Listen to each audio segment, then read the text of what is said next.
yeah, yeah, yeah, yeah, yeah, yeah. Shake it, look it, pointing out all the lies, putting the scripture right in your eye. The Bible guy, he reads Hebrew and Greek and shows you that your book's not unique. The Bible guy, he turns through the pages until every Christian rages. The Bible guy, watch one time and you're hooked. Now let's watch why the Christians get cooked. The Bible guy. Howdy, howdy, folks. Bible Guy here, coming at you live from Northeast Texas. Howdy, howdy, y'all. Everyone, make sure you tap that screen. Share the live with those you love, with those you hate, with your friends, and with your enemies. Let's get the word out there so we can have some interesting conversations about how the Bible is bullshit, Christianity is false, and Jesus is dead. Hello, all of you people, lovely people over on TikTok, and all you lovely people on YouTube, and all you lovely people over on the Discord live chat. Howdy, howdy, everyone. Shout out to Texas. Oh, you're from Dallas? Oh, howdy, howdy, Scotty. How's everyone doing today? Good night, Governor. What about my frenemy situationship? Frenemy, send the live to them too. Look at all that love, all you lovely people. Hello, Carrie. Hello, Pax Hedron. Hello, Sharon Perez. Brian Peck, Khadija, Scotty, Believe Women, Siraj. Hello to everyone. You seen that new 1000X? Don't know what that's a reference to. So, no, I haven't seen it.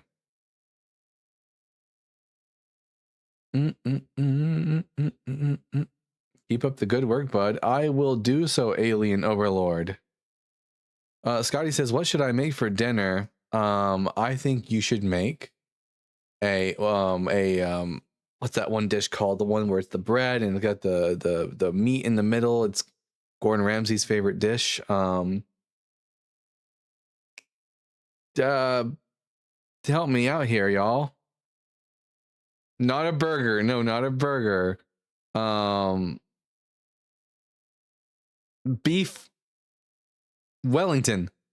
Make yourself a beef Wellington for dinner today. That's what you should have. Man, it was like right there, and it just took a lot to like bring it to the surface. Man. Well, what can I say? It's Bible or cooking stuff, and I only have enough room in my brain for one. Dang, that's fancy. Yeah, I think Sky should go fancy today. You tell us how that goes, Scotty. Drifler says, hello. Hello. Good to see you. Shalom, homies.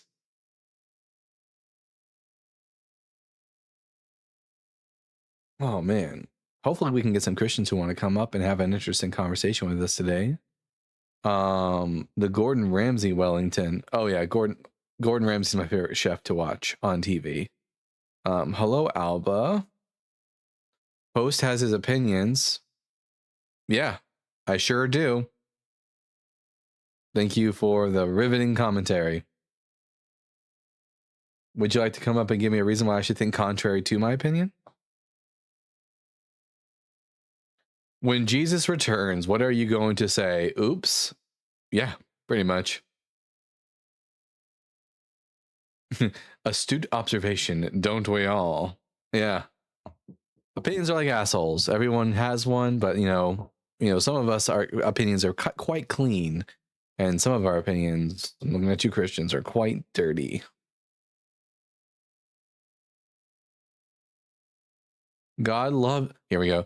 God loves you more than anyone does. However, he wants you to repent and come to him. So, no, God doesn't love me because God doesn't exist as far as I can tell. You have to exist in order to love somebody. If Jesus returns, we're fighting, as is my biblical right. Oh, that's good.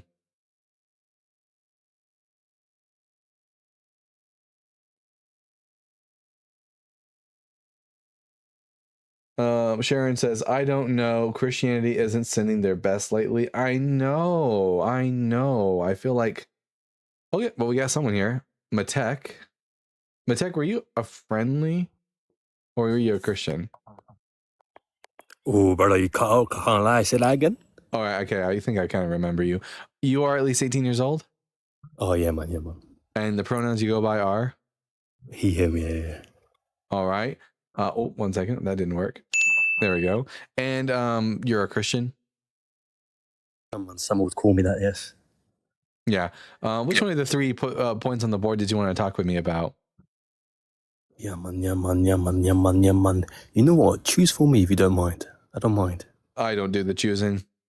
You know what? Let's do Jesus is dead. All right. I think Jesus is dead. Do you have any reason why I should think otherwise? So basically, essentially, the I in him lives in the I in you. That's a nonsense statement. Can you try again? So basically, essentially, you know the I within the wholeness of yourself, the oneness. I have the two. Instances. I have two eyes in myself. Oh yes, indeed. The I basically essentially means the instances of pupils. You know how each individual is somewhat of? Yes, the offness is I. There's only one I in me. Then it's just me, the Bible guy, and no one else. I don't have dissociative. Exactly. I don't have any dissociative identity disorders or anything like that. So why should I think Jesus isn't dead though? So the I in him, the wholeness of him is within you because you're one too. However, well, the teachings, the bestowings, and the articulations, and the prove that Jesus is in me. So the four things, you know, the guides or the bestowings, articulations, anything of which is of publication is within you. Are you a troll? Excuse me? Are you a troll? So here, here's my new rule. You can't talk in word salad anymore. Stop talking in riddles. Stop talking in word salad. You have to answer me straightforward. Why should I think Jesus isn't dead? You must be of the realization the world is vast. People speak with a very great difference. So not from you. I'm not from where you are, by the way. I don't care. You're from the UK. In the UK, they know how to not. Why? And there's no place on the planet Earth where they don't know how to not talk in riddles. Why are you of an assumptuous matter that I am from there? Where are you from? Thank you indeed. I'm from an island. What in the name of the island is? You will probably not know it, so let's not be of a speaker because it's not very of a matterous. Let's Whatever just you be say. of a forefinger. Oh, yeah. No more talking in riddles, or I'll just move on. You can talk to me straightforwardly. I'm not going to allow it. Why should I think Jesus isn't dead? You know what? Maybe we should choose a different prompt. Let's do the Bible is BS. As long as you don't talk in riddles. Why should I think the Bible isn't BS? I mean, I think it's BS because of the contradictions and stuff in it. Okay, with the constraint that you gave me, let's move on to Christianity's first. And if I don't want to speak in riddles, as you say, I'll just change up the speaker for I. Essentially, Christianity is not false. And yeah, make sure that Christianity is false because Jesus wasn't the Messiah. He didn't fulfill any prophecies. Christianity is false. Well, you just said something. Do explain that. Yeah, Jesus claimed to be the Messiah, but he didn't fulfill any Messianic prophecies, so I don't have any reason to think he's the Messiah. So Christianity is false. What do you want Christianity to be in this sense? For it to be a man has to be a Messiah. For Christianity to be true, what do you want Christianity to be here? What's Messiah? Christianity is the religion surrounding Jesus of Nazareth and the claim that he is the Christ, the Son of God. So Christianity is not a religion? It is. I just said it's a religion surrounding Jesus of Nazareth, and the central claim is that Jesus is the Christ, the Son of God. You said Jesus was not a Messiah. I just want to be of understandings of the planes that we're at. You said Jesus is not a Messiah, so Christianity is false. Correct. So a Messiah has to be for a religion to be. So Christianity is not a religion in your sense of world. It is a religion. It's just a false religion. And just to let me know, false religion. What is a true religion? A true religion is a religion that makes true propositions, true statements. Can you give me an example? You don't have to, but I do understand the descriptor. No, I don't think there are any religions that like relate to true things. Okay. So now that's beautiful. Basically, essentially, you, or should I say I, or should I say one, the whole within all of us have to be of understandings. Everything is true. No riddles. Anything and everything is one and all is one. Everything is. Nope, not doing it. No riddles, Matek. If you can't explain it like a normal human being, then you probably don't know what the fuck you're talking about, and you're just a crazy ass person. Humanism is not a religion. Jesus Christ. All right. That was something for sure. Everyone, make sure you're tapping that screen. We're going to talk to Batman now. Batman, I'm going to ask you 3 preliminary questions, and then we'll get to the conversation. Question number 1, are you at least 18 years old? Yes. Question number 2, what pronouns do you go by? He, him. And question number 3, are you a Christian? Correct. All right, which one of the 3 topics on the board would you like to discuss with me? Let's see. Jesus. What do you mean? Like, yeah, let's discuss that one, the third one. And like, Jesus is dead. Like, As what in, do you mean? Like, I've never been given any good reason to think he's not dead. Since he lived 2,000 years ago, and humans tend to live at max for like around 100 years, I can only assume that he's dead now. so yeah, with that all, yeah. So with the glorified he was glorified. So he got the glorified body. He was resurrected. So he's. Prove it. What do you mean? Prove what? That he's resurrected. Well, he ascended to heaven. So Prove it. Not prove he resurrected. Prove someone Provides. ascending. Yeah. Otherwise, I'm not going to believe you. Well, yeah, correct. Yeah, it's based off faith. That's how the religion works. Oh, faith is useless. I mean, faith is useless if you're the kind of person who wants to believe in true things. Because faith there are all kinds of people who have faith, and some people believe in contradictory things that can't both be true. So, like, if faith can get you to the truth and to a falsehood, then it's no better for getting to the truth than just flipping a coin. And so I'm not interested in it. So, I mean, yeah, you're not interested in, like, in faith.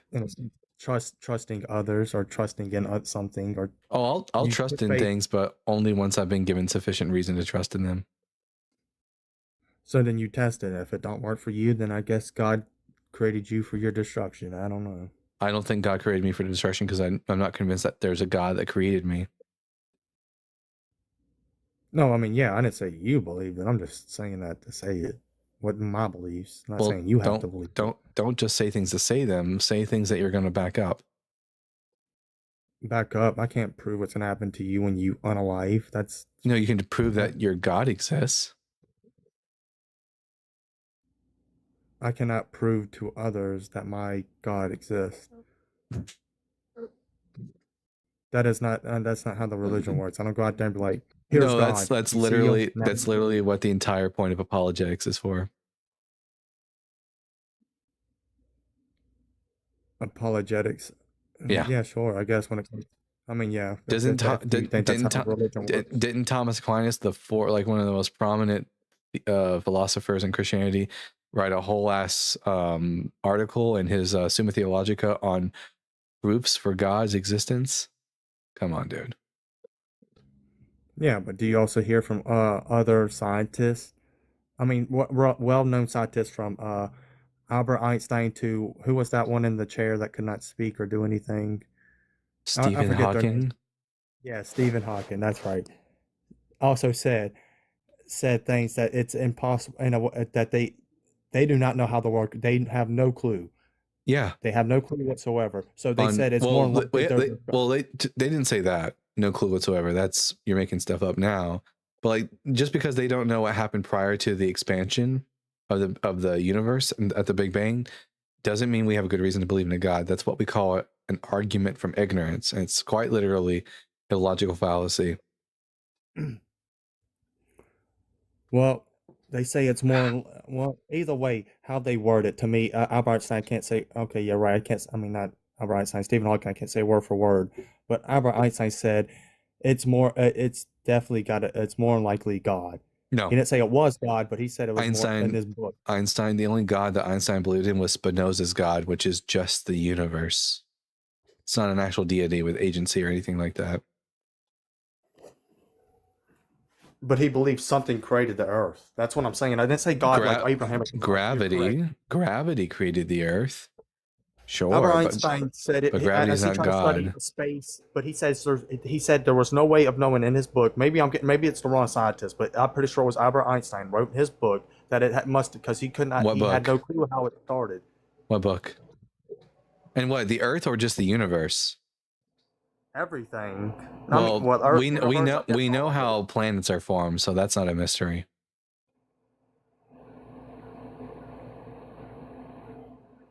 What, you know about what? We know how planets are formed. That's not a mystery. I didn't say that. How everything began before we don't have any reason to think that everything started or began. As far as I can tell, there is no. Yeah, I don't believe that there's a beginning to the universe. I've never been given a good argument for that. Can you prove it's always been here? That's the default position, unless you can provide me evidence of a beginning.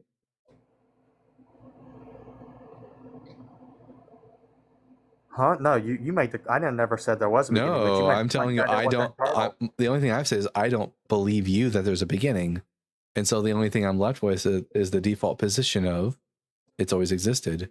Can you get something from nothing? No. Is there currently something? Is there? Yeah, right now there's something. I would have to conclude then that there was never nothing and always something. And since I don't have any evidence of the supernatural, all I have evidence for is nature. Therefore, the thing that always existed was nature. So you just believe everything just was? Yep. Unless you can give me a reason to think otherwise. The fact that an eternal Earth would be a lot more harder to prove. No. The Earth is not eternal, just like the nature. Okay, so when I look at nature and I look at Earth, is Earth not a part of nature, or are we talking about two separate things? It's a part of nature, but like nature as it exists in and of itself, like the whole thing, the constituent parts have always existed, but they rearrange themselves to form new things. But like the parts always existed. So you're saying, what was it before it was Earth? What was it called, I guess? Helium, hydrogen. So Earth wasn't just here. You believe that's what created Earth, helium and nitrogen. So you don't believe solids were just here.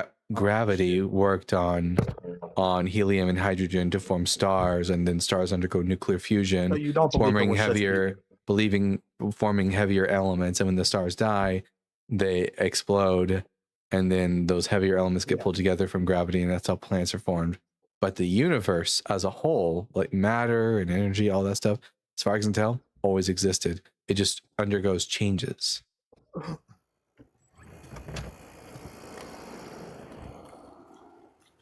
So you can prove the universe goes under. So can you prove to me right now a change within the universe? Yeah, a change within the universe. I was once a baby and now I'm an adult. I changed. Oh, I thought you were... Okay, so now we're going back to the Earth. Okay, so are we talking about the Earth or the universe? I think you're having a hard time tracking this conversation. You keep asking questions that don't have anything to do with the conversation. No, you just said... You asked me for an example of change within the universe. Am I not within the universe? And you just said we were talking about something different when you were bringing up the Earth and then the universe. Let me say it for you slower, bud. I believe that the universe in of itself always existed, and the parts of the universe have always existed, but they rearrange themselves all the time to form new things. So, so the Earth is the Earth the universe?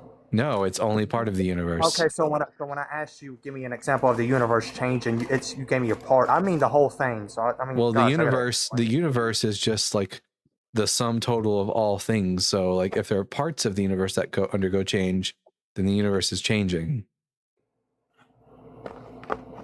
So the whole universe is changing. Can you prove the whole universe is changing by just a child being born?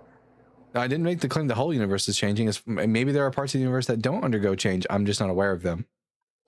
Okay, so I said outside of Earth, give me another changing within the universe. Yeah, stars form and they die and they explode. Show me that. Prove it. You want evidence of stars like being born and dying? We have like DESI data on this. No. I want you to prove it yourself. I want you to be able to record it yourself. Record it. How do you think? Yeah, wait. How long do you think that this takes? Stars forming and then going through their life process and then exploding. How long do you think it's going to take until Jesus returns until it's proven? Well, never, because he's dead, as far as I can tell. Like Batman, you've got to have better arguments than this, right? Come on. It's not an argument. I just believe. I state facts. I believe Jesus is 100%. I haven't heard a fact yet from you. You don't believe in Jesus. You deny him. Because you've given me no reason to. Then leave it at that. Stay an atheist. No reason to argue it then. Oh wait, just everyone knows that I have a Christian here telling me I should stay an atheist. I got official endorsement from a Christian that I, the Bible guy, should remain an atheist. So that's a concession. All right. Fantastic. When your arguments are so shit, you just tell the atheist to stay an atheist. Love that. All right. Well, maybe the next guest will bring us something a little bit better. Oracle, I'm going to ask you 3 questions and then we'll get to the conversation. Question number 1, are you at least 18 years old? I'm 30. And question number 2, what pronouns do you go by? I don't go by any pronouns or anything like that. Ooh, the lie detector determined that was in fact a lie. Could you try again? Whoa. I don't use pronouns. Ooh, you lied to me again. I don't talk to liars. Can you try not to lie to me? Can you explain to me your question? Maybe I'm just... Do you know what pronouns are? You mean by saying like he or they? Yes. I guess I would be considered a he. There we go. And then what religion are you belong to? Are you Christian? No. I'm a believer. In what I'm God? a believer in God, but I'm not a Christian. I'm a believer in which Yahweh. God? Oh wait, okay. Are you Creator. So you're Jewish? I'm not Jewish. So there's only 2 religions that believe in Yahweh, or 3 technically. Are you Muslim? I'm not Muslim. So you either belong to Christianity, Judaism, or Islam, because those are the only 3 religions that worship Yahweh. I don't belong to any of them. I'm a believer in the Messiah, yes, but I do not believe in their beliefs. Oh, then you're a Christian. Okay. So I'm Dalton, the Bible guy. Hold on a minute. I do not believe in Christians. I do not like Christians. You are a Christian. Sorry, bud. I am not a Christian, sir. Yes, See, you are. How you can are you be Christian. so rude to me? I'm going to hop off here. You can just kick me if you're going to do that. Go ahead. Run away. Why be mean to me? Run away. Why be mean to me? I'm not being mean to you. You just are a Christian. Like if do you know what the word Christian means? It means follower of Christ, and you think that Jesus is the Christ. I'm not a follower of Christ, sir. Wait, you don't believe in you don't believe in Jesus? No, I believe in Yeshua. I think there's a difference between Yeshua and Jesus are the same person. Fun fact. No, they're not. They are. Objectively, they are. You invited me up because... My God, God is not sending his best tonight, is he? So everyone, just so you know, this person's probably an idiot or something, but like the name Yeshua is the Hebrew/Aramaic form of Jesus's name. You get from Yeshua, and the way you bring that into Greek is Jesus. And then to bring that into English, it's Jesus. So Jesus is just a anglicized form of the Greek translation of Jesus's name, which is Yeshua. Yeshua and Jesus are the same person. If you are a follower of Jesus, Yeshua, as the Messiah, you are by definition a Christian. That's what that word means. I can't believe I have to teach this to you.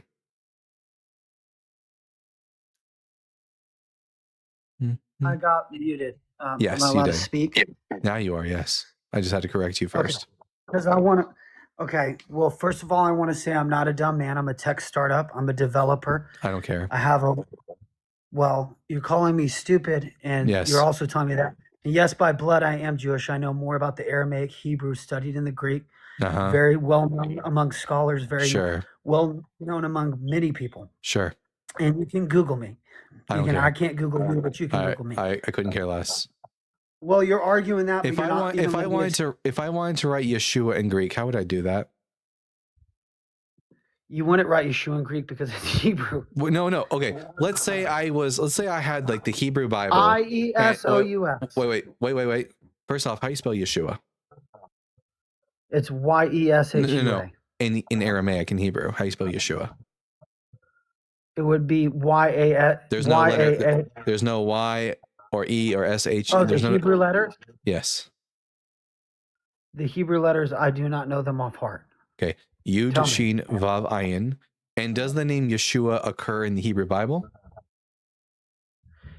It does not accrue in the Torah, the Tanakh, no. It does. So in the book of Nehemiah, for example, Joshua, the son of Nun, is called Yeshua ben Nun. I thought you were talking about the biblical character. As far as the name, yes. Okay. So if I wanted to translate the Hebrew Bible into Greek, which they did, the Jewish people did a long time ago, it's called the Septuagint. How would you render the name Yeshua into Greek so that Greek-speaking audiences? That's not what I'm arguing. No. You're making the claim that Jesus isn't Yeshua. It is. Now, if I was to try to translate the Hebrew Bible into Greek, how would I render the name Yeshua so that a Greek audience could read it? You would, if you were truly Greek, you would say Jesus. All right. And then if you were to bring that over into English, what did they do originally?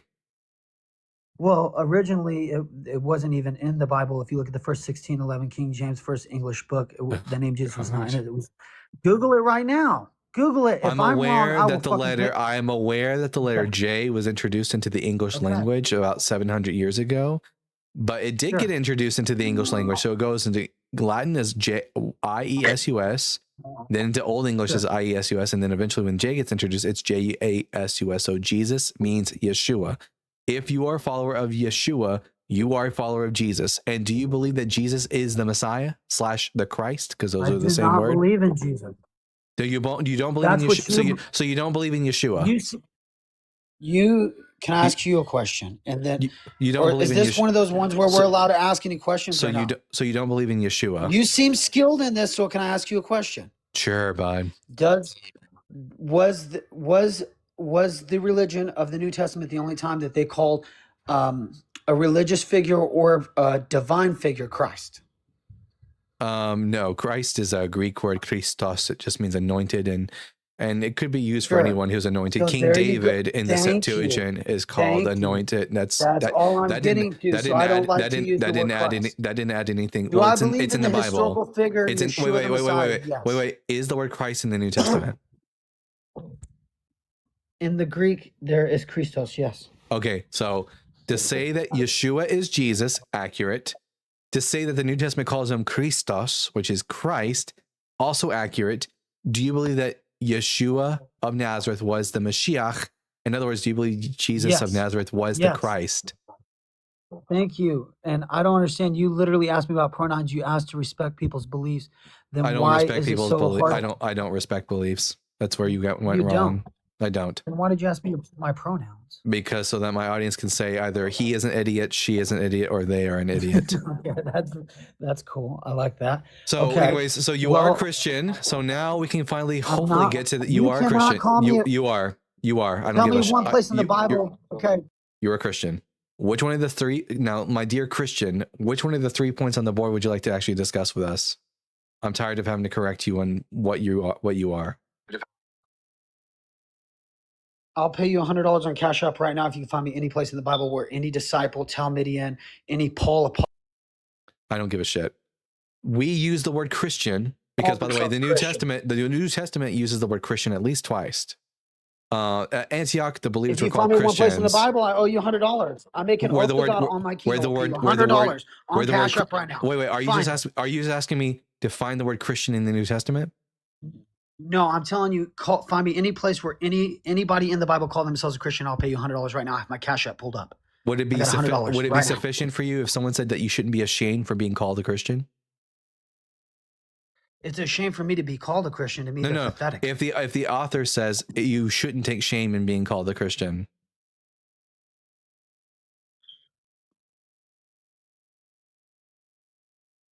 would that be sufficient for you?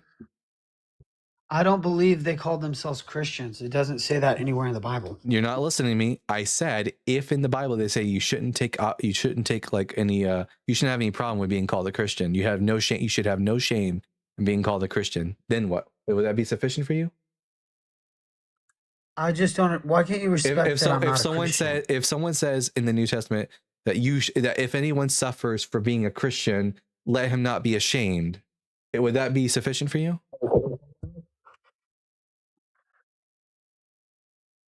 I feel like you're refusing to answer because you feel like you're gonna have to pay me $100. Well, I'll pay you $100 no matter what. I don't mind money, but the thing is I don't believe I'm a Christian. Why do you have to call me one? If Peter were to say, if anyone suffers for being called I don't care. If Peter says, if anyone suffers for being called a Christian, let him not be ashamed, would that be sufficient for you? Sure. If that was in the original. 1 Peter 4:16. If anyone suffers as a Christian, let him not be ashamed, but let him glorify God in that name. Because they were being called Christians. That's what he was referring to. He said, glorify God in that name. That's his declaration to you, that you should glorify God in the name Christian. Well, you'd have to believe in the entire Bible for me to believe in that. No, you don't. Oh, okay. So you're just going to. So now it's like shifting the goalpost. Now, by the way, you're going to. You don't even know me. I would come up here to try to tell you who I was. You wouldn't even listen. By the way, you're going to send me $100. I do not believe the entire Bible. Are you going to send me $100 now? I will send you 100 if that's what you want, but I don't believe the Bible is all true. No. But you want to let me tell you what I believe. I proved you wrong. Are you going to send me $100? How did you prove me wrong? I proved you wrong. Are you going to send me $100? I'm pulling up the original text now before I confirm. 1 Peter chapter 4, verse 16. I'll even read it in the original Greek if you want me to. Sure.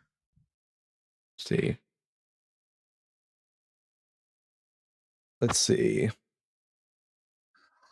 Ede os Christianos en eis kunetho doxexeto de ton theon into mere tauto.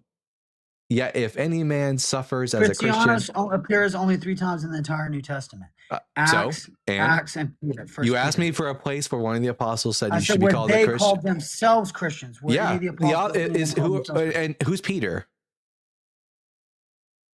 Peter is saying glorify God in his name, endorses glorify God. No, glorify God in the name that's given, which is Christian. Paul does not say we are Christians. Cristiano.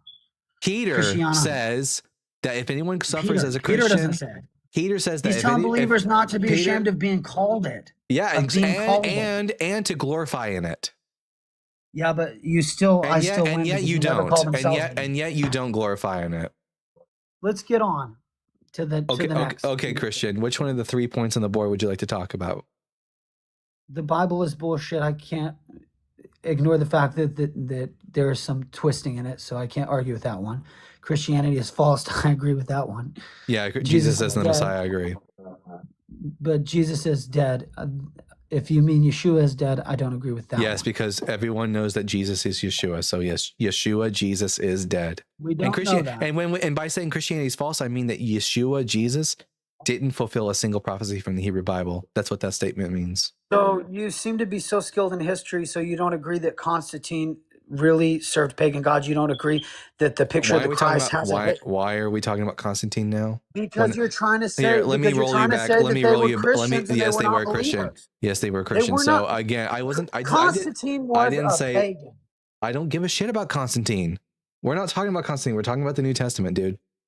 Keep up, and chill the fuck out. And also, change the batteries in your fucking smoke detector too, for God's sake. Now, when I say Christianity is false, Christianity being the religion of the New Testament is false because the New Testament's central claim is that Jesus Yeshua is the Christ/Messiah, but he's not because he didn't fulfill any prophecies from the Hebrew Bible. Therefore, he's not the Christ.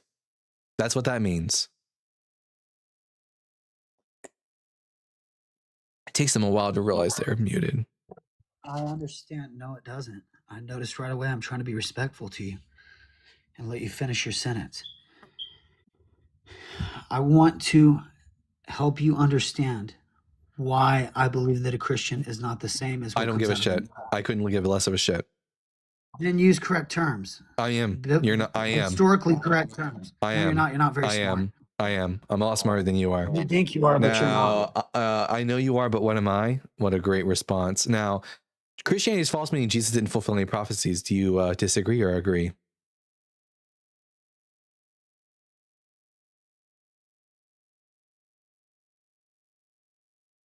Yes, I believe Yeshua fulfilled prophecies. All right, I disagree. What prophecies did Jesus fulfill?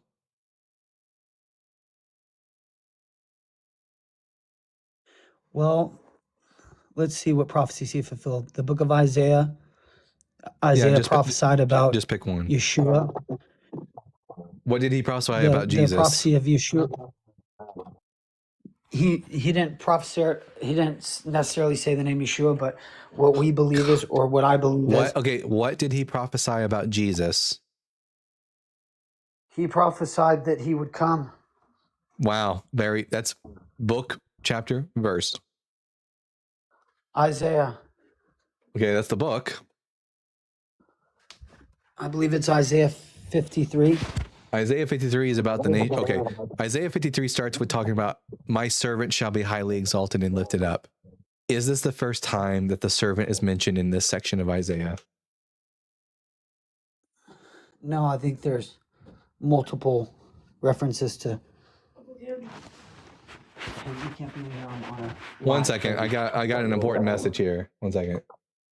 I was going over and gonna look at the lawnmower. What do you know?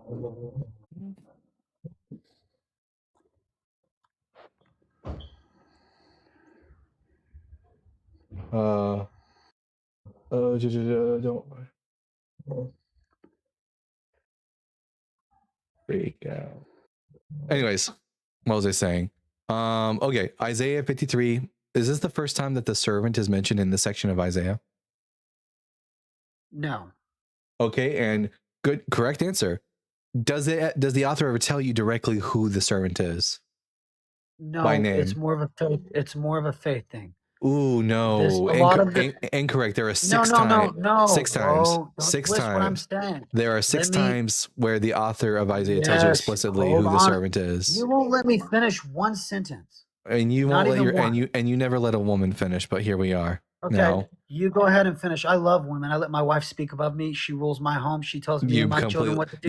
You completely missed the joke, but okay. You're just being a jerk. Now it says I asked you, does the author of Isaiah, of this section of Isaiah, ever tell you explicitly by name who the servant is? You said no. That is incorrect. No. Okay, so you finish and then I'll get to speak whenever you give me a chance. There are 6 verses that tell us explicitly who the servant is. Do you know who it says? Tell me. So you don't know. I don't know. It says it's the nation of Israel. I believe that.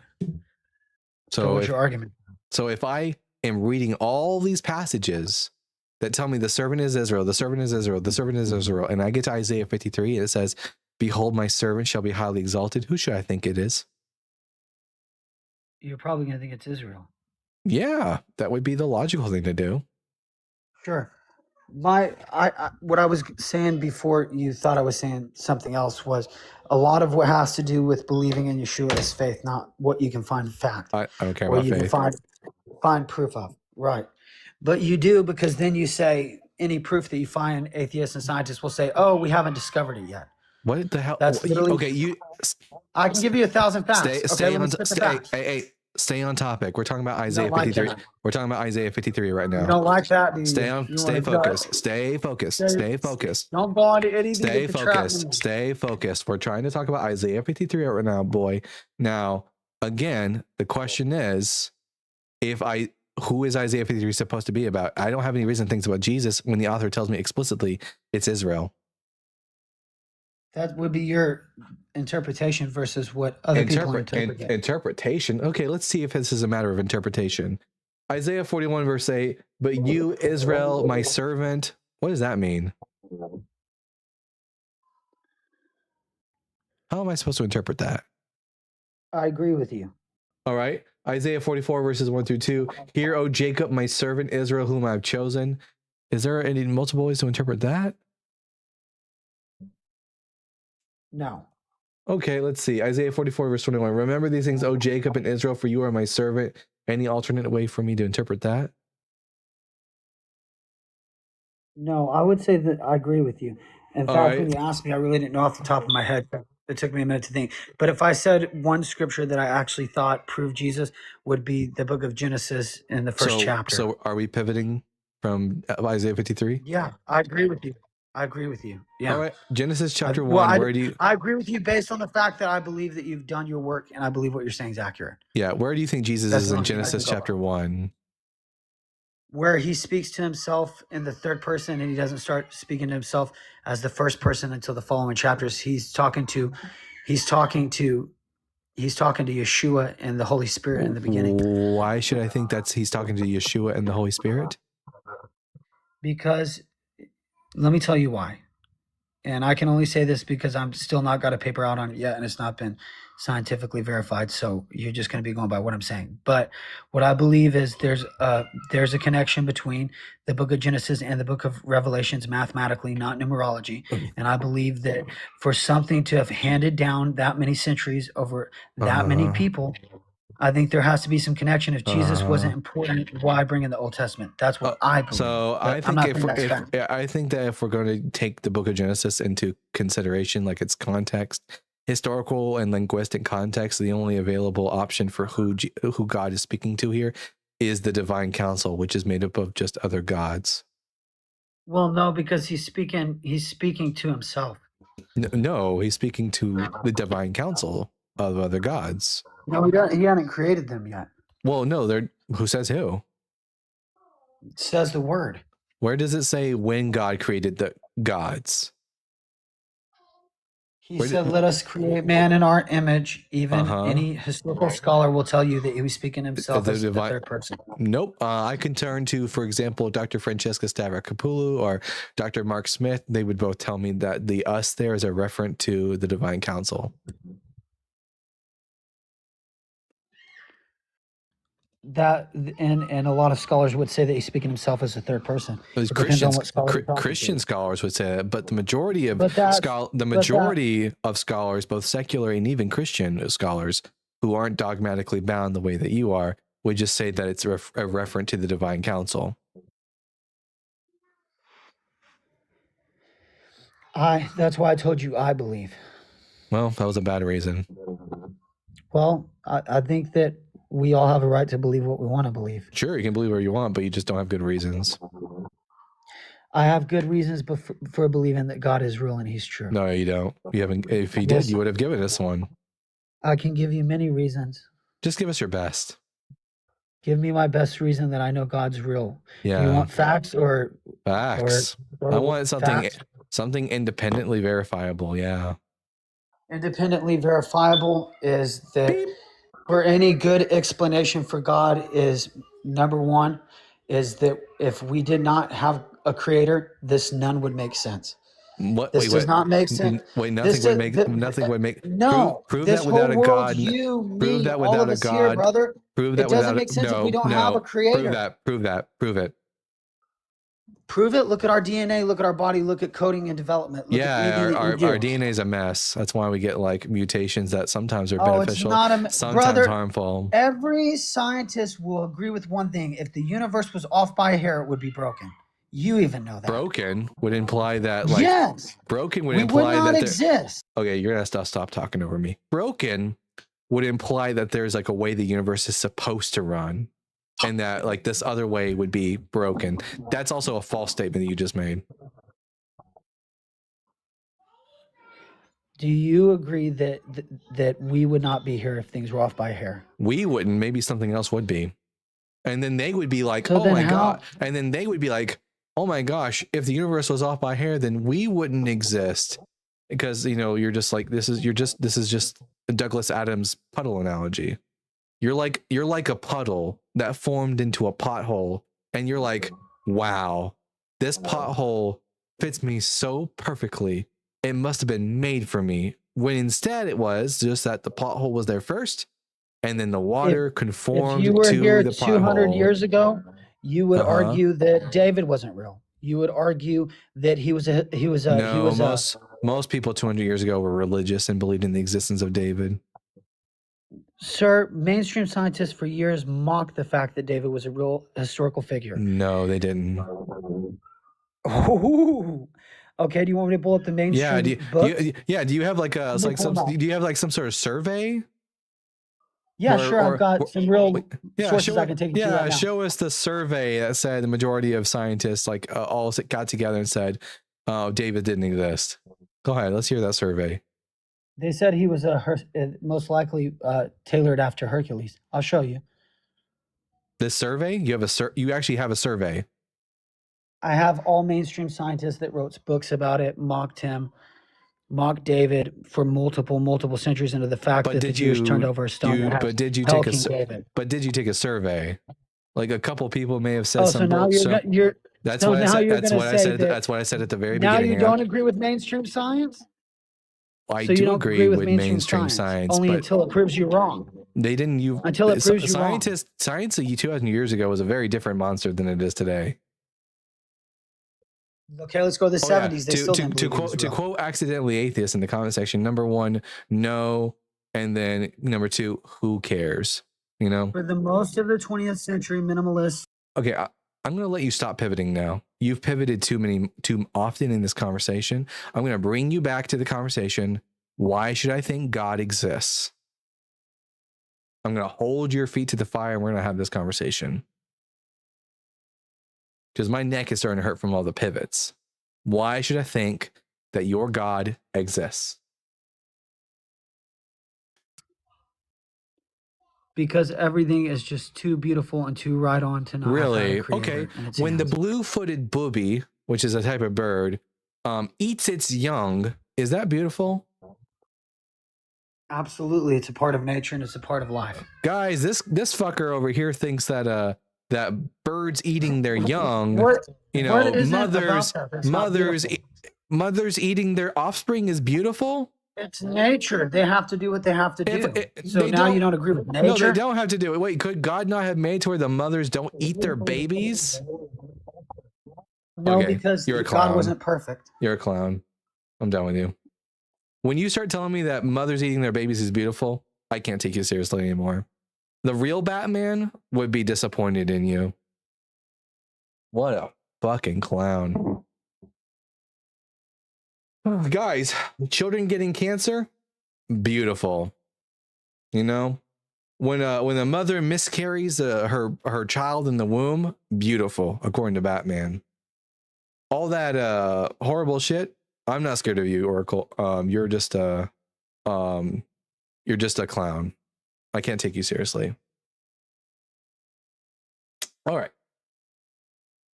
At Fern Lovebond with the $2.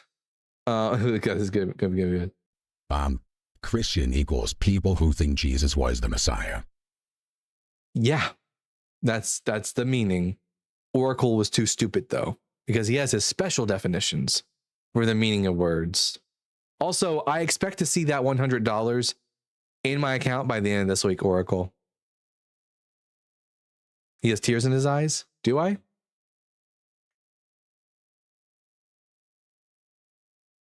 I don't see them. Anyways, pathetic. Anyways, I hope to see that. I'm muting you now, but I hope to see that $100 in my account by the end of this week, or else everyone will know that you're not a man of your word and you're a liar, which we are. All right. At NB with the $2. Crypto/tech bro. Dunning-Kruger effect is real. Yeah. The Dunning-Kruger effect is so real. This individual had just like the bare amount of knowledge, and then now he thinks he's like infallible. It's crazy. Rob Hollow says, I have tears from laughing. Yeah, good point. And once more with at Game Guy with the $2. He's not a Christian. He's just lies like one. Maybe that is the case. And the IND again with the $2. So the caller doesn't know how science or the Bible. He doesn't know science or the Bible. No. It would seem not. All right. Hopefully we can get someone come up who's not an absolute fucking idiot. I'm not holding my breath though. Belteshazzar, I'm going to ask you 3 preliminary questions, and then we'll get to the conversation. Question number 1, are you at least 18 years old? I am. Question number 2, what pronouns do you go by? I don't care about that. Ooh, sorry, that is not an acceptable answer. And so you don't care about scripture. I don't care about that. So let's continue. Incorrect. If you don't answer my questions, you don't get to talk to me. Well, then get the fuck out, man. All right. Bye. 239, Seth, I'm going to ask you the same 3 questions. You have to answer them or you don't get to talk to me. Are you at least 18 years old? Yes. Question number 2, what pronouns do you go by? He, him. And are you a Christian? Yes. All right. Which one of the 3 questions on the board, on the prompts on the board, would you like to discuss with me? Jesus is dead. All right. Can you give me a reason to think that he isn't? Jesus is dead. Oh, okay. Then we agree. The reason why I wanted to talk about this. Yeah. So the reason why I wanted to talk about this is because you have the Holy Trinity, right? So by the way, as a Christian, you're supposed to believe that Jesus was resurrected from the dead. He was resurrected from the dead. So he's not dead. He's resurrected, yes. That means but he is no longer here on earth. He's no longer here on earth, correct? That's fine, but he would still be alive under your paradigm, not dead. My paradigm doesn't have anything to do with him being alive. Yes, it does. What do you think resurrection is? Coming back from the dead? Yeah, so if you're not dead anymore, what are you? You're no longer here. That doesn't mean that he's no longer here. He's dead, yes. He's no longer here. No. Alive doesn't mean on earth. Alive means not dead, and Jesus isn't dead in Christianity. He's alive and he's in heaven, but he's still alive. He's not here on earth though. But he's alive in Christian theology. Yes, that is true, but he's not here on earth anymore. Okay. So in fact, he is not a living human being here on earth. So in fact, he would be dead. He's just a living human being in heaven. But you cannot be living and be in heaven. That's not true. Elijah was alive when he went to heaven. He stayed alive. Jesus resurrected from the dead in the Bible. I can't believe I'm having to give the Christian position on this. Jesus is alive and in heaven. That is the Christian position. It's been the Christian position for 2,000 years. Alive doesn't mean on earth. I can be on earth and be dead. You can be on earth and be dead. Yes. In fact, everyone who's on earth and that is dead is also on earth and dead. Okay. So with that statement, I'm saying Jesus is no longer here. Like his Holy Spirit, his spirit is in heaven, but he is no longer here on earth. And his body also, according to the Bible. He's his spirit. God came down as man. Have you read the Gospels? Yes, sir. What happened with Thomas after the resurrection? I can't believe I have to do Sunday school.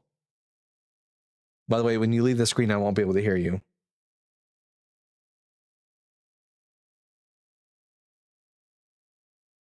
Hello? 2, 3. I guess it's just having a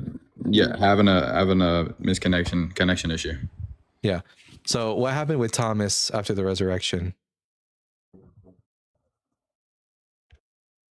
If you leave the screen, I can't hear you. If you're not on the app and you leave the app to go look at something, I won't be able to hear you. I can't sit here and tell you exactly everything that he did after the resurrection. I'll tell you. Thomas didn't believe that Jesus was resurrected, so Jesus told him, "Look at my hands." And why do you think he asked him to look at the hands? Because he was pinned to the cross. Yes, and he says, "Put your fingers in the side of my side," because he carried the wounds. Because when Jesus died in the Gospels, the spirit was reunited with the body, and Jesus came back to life as a physical, bodily person. That's why he was able to eat with them. He specifically says to them, I'm not a ghost. I'm not a spirit. He's a flesh and blood individual after the resurrection, and then ascends into heaven in his flesh and blood. So in Christian theology, Jesus is currently alive.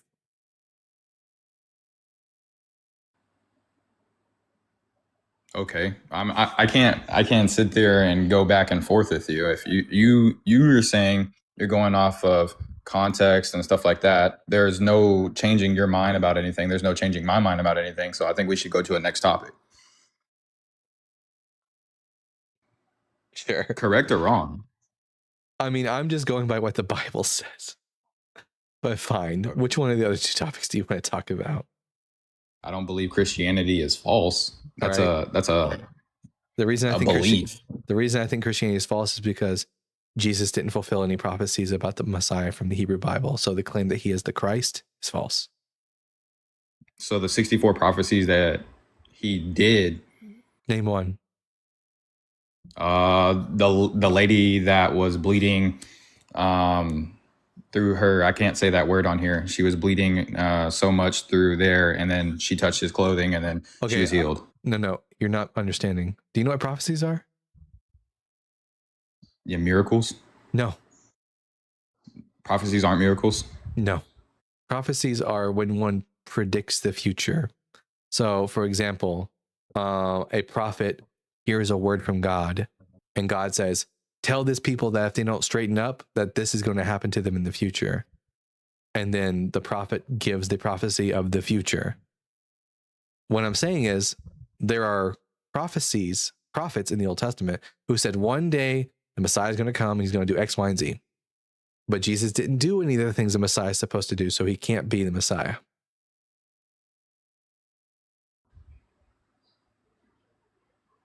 Okay, so your belief is you believe that he didn't do any of those things. He didn't tell anybody that anything that that's in the Bible. Since you've educated yourself very well on the Bible, so you don't believe that he's told anybody anywhere, anytime, at any point in the Bible when he was alive and everything, and after he resurrected, that boom, he told him that he was going to resurrect. Is that not a prophecy? Still a Messianic prophecy, and also I don't think the Gospels are historically accurate or true or actually relating to things that Jesus said and did, and for good reason. But it wasn't just one person writing these things. It's multiple people, multiple disciples, multiple people. They're not even in the same timeline that's wrote these Bibles. Incorrect. So first and foremost, we don't know who wrote the Gospels. Secondly, we know that whoever wrote the Gospels of Matthew and Luke used the Gospel of Mark as a source. They copied and pasted from Mark and then made changes as they saw appropriate. But we don't know that. We don't have any reason to think any of the disciples wrote any of the Gospels. And thirdly, all the Gospels were written in the 1st century CE, or maybe the early 2nd century at most. And so you're saying we don't know who any author is. That is correct. But what is the problem with they're not even on the same timeline? Then you have all of these. What the hell does that mean, timeline? Did someone get a DeLorean and go back in time and now there's a branching timeline? What are you on about? That I'm saying that hundreds of years apart and they're all connecting. Like, I don't understand. I don't understand. They're all talking about the Messiah. They're all talking about Jesus, and then he comes back. They're not. All of the New Testament records, all the books of the New Testament were written in the 1st and 2nd century CE. And the Old Testament doesn't say anything about Jesus at all. The Old Testament isn't going to say anything about Jesus. Yeah, so everything you said was false. You just said the 1st and 2nd century. So a century apart, they're still talking about Jesus. A century apart. Yeah, I mean, because the religion is still around and they're riffing off of each other. Who is, you're saying keeps the roofing off of each other. That's just saying scientists are going about the beliefs. They're going about what they know. Why are we talking about scientists now? Don't pivot, please. Okay, so we're going off of beliefs. Have you read the Bible? Yes. How much of it have you read? I can't say a good amount. I feel like you've read like passages here and there. Scriptures here and there, yes. I don't think you're prepared to have the conversation about Christianity being false based on Messianic prophecies because you didn't even know what they were until I described them to you. Why should I think Christianity is true? It's a belief system. I know that, but why you have should to I believe? Think, why? Should I believe it for no good reason, or should I believe it based on evidence? You should believe it if you want to believe. It's not something you have to believe in. No, you don't get. Beliefs aren't things we choose. You're either convinced that something is true, in which case you'll believe, or you're not convinced, in which case you won't believe. But I can't flip a switch in my brain and suddenly just choose to believe in Christianity. That's not how that works. I could lie and say I believe, but that would just still be a lie. A belief is off faith. You have to have faith in order to believe in something. I have beliefs that have nothing to do with faith.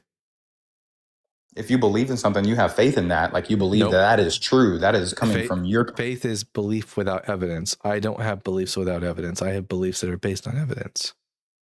And I have faith, and there is evidence that has gone back. What evidence? Centuries, just how you stated. We can go to Noah's Ark. I mean, we can go to Noah's Ark. We have zero evidence for Noah's Ark or for Noah's flood. There was a flood. There was a great flood. No, there wasn't.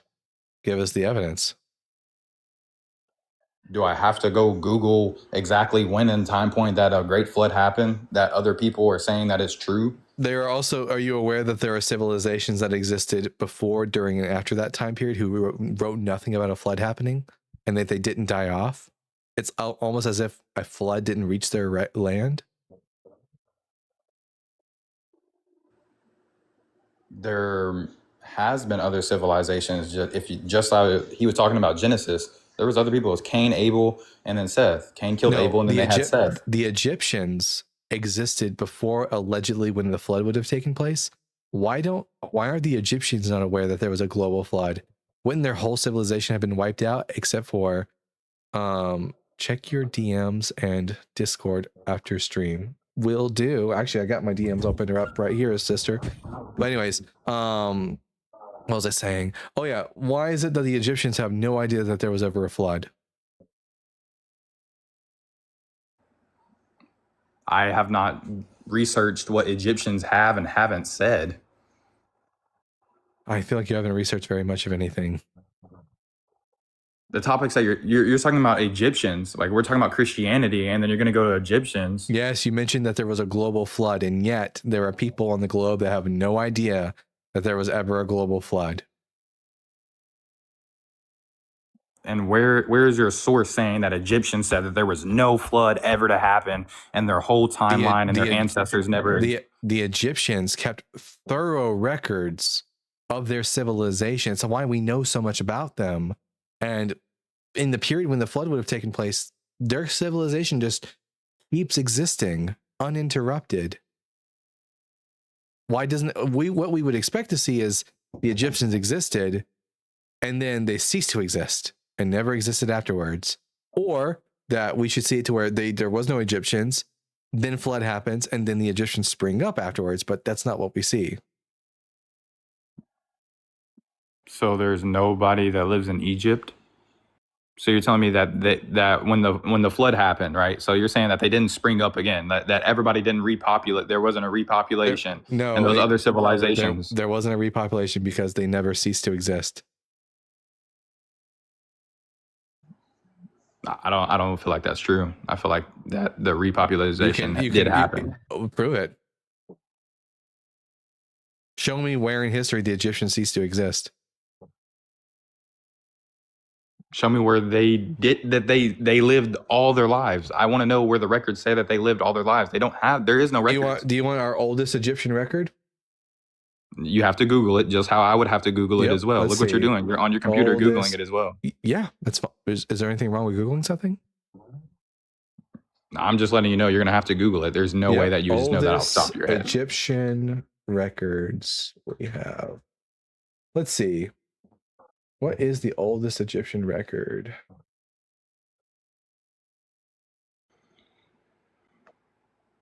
Let's see. Let's see if it's older than 4,000 years ago. Why is my internet not working? I'll try over here on this instead. Oldest Egyptian text.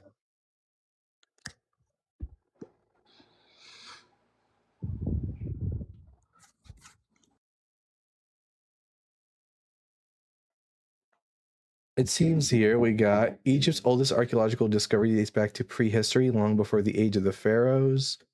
Prehistory. Oh, let's see. Archaeologists, researchers in Egypt, they discovered the lost tomb of Tutmosis II, a pharaoh who ruled during the 15th century BCE. Crazy. Why don't the Egyptians know anything about... Do the Egyptians have a story about a flood? Let's see. Do the Egyptians have a global flood story? 2900 BCE is when it would happen. No, ancient Egyptians did not have any catastrophic global flood story like the one found in the biblical account. Why don't the Egyptians know about a global flood?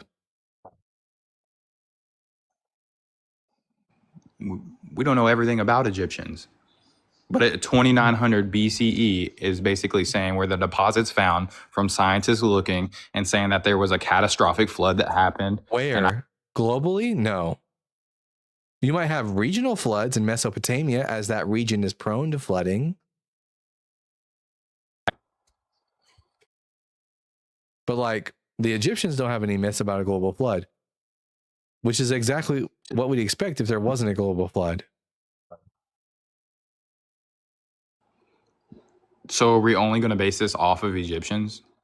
I mean, if even one civilization existed before, during, and after the flood and say nothing about it, that's enough to prove that there wasn't a global flood. Yeah. So one civilization is enough. That's all it takes. That you're going back on their records. Yep. That's all it takes. One civilization doing nothing. And also the Chinese as well, as David just points out, the Chinese also don't have a flood myth. So that's two. All I need is one, though. As long as there's even one civilization that exists before, during, and after when the flood would have allegedly taken place, and yet they know nothing about it, tells me that their region wasn't flooded. There was never a global flood. And how you want to fact check me on everything? What is the facts behind them? Behind who? Where is it saying like who? We're saying, well, who is their authors? How are we know that they're saying what is true? Wait, you think the Egyptians are just decide to not talk about a global flood? Why would they not write about that? If there was a global flood, how can they have any resources to say that there was or there wasn't? If there was a flood, that there definitely was a flood, then how could they even write about that? It'd all be wiped away. According to the book of Genesis, the Egyptians were some of the descendants of Noah, right? Okay. So wouldn't they know about a flood if they're the descendants of Noah? The descendants of Noah, he repopulated. Yes, and so they wouldn't have no recognition of a flood. Why wouldn't they? Wouldn't they know that their like great grandfather was like part of a worldwide flood? Maybe somebody didn't write it down. If they're descendants of Noah. All right, kid. Listen, I don't think you're quite prepared for this conversation. I would suggest you do a little bit more reading, a little bit more studying. Actually read your Bible from beginning to end. That's an important thing. And then you'll be prepared to have this conversation. But like, you didn't even know Jesus was alive. So you didn't even know what prophecy was. So you're not prepared for this conversation. Sorry. All righty, bro. Take it easy. Jesus Christ. I feel like a Sunday school teacher as much as I have to teach these Christians about their own religion. Hey, Unchanged. What's up, man? Oh, hey. I wanted to talk to that guy because he was seemingly somewhat debating credentials because he was angry that you had to look stuff up. So I was curious if he would listen to someone with an actual degree in history. Oh yeah, he definitely felt angry about it because I already knew more than him on the Bible. So as soon as he found something I didn't know about, he had to just jump on my dick about it. But get off of it. Anyways, we're gonna talk to Enlightened Quack. Enlightened, I'm gonna ask you 3 preliminary questions, and then we'll get to the conversation. Good. Question number 1: are you at least 18 years old? Yes, I'm 23. Question number 2: what pronouns do you go by? He, him. Question number 3: are you a Christian? Yes. All right, I'm Dalton the Bible Guy. Which one of the 3 points on the board would you like to discuss with me? I guess the first one seems pretty open-ended. So, yeah. Why do you think the Bible is BS? Because it contains internal contradictions, historical errors, scientific errors, and Jesus didn't fulfill prophecies. Each one of those is its own rabbit hole. So I guess what kind of scientific inaccuracies are in the Bible? Yeah, it says that the earth is flat. Yeah, I agree with that. You think the earth is flat? No, I mean, I agree that the Bible teaches that, but why would that be a point against the Bible? Because the earth isn't flat. True. So the Bible would be historically inaccurate on its cosmology. Not what I would expect from a divinely inspired book. I would say, well, for example, you look at the Song of Hannah in 1 Samuel 2, I think it is,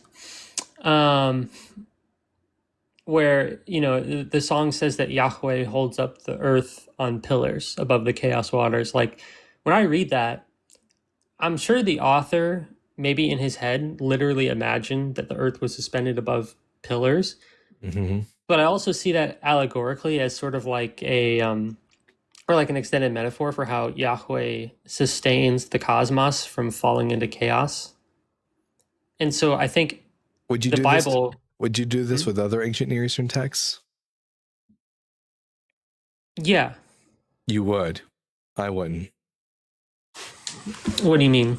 Like with the Atrahasis and stuff? Like, yeah, if the Enuma Elish said something inaccurate about cosmology, I wouldn't just go to allegory. I would just assume this is a human text written by people who didn't know how the world worked. And so they just said false things about the cosmology of the world.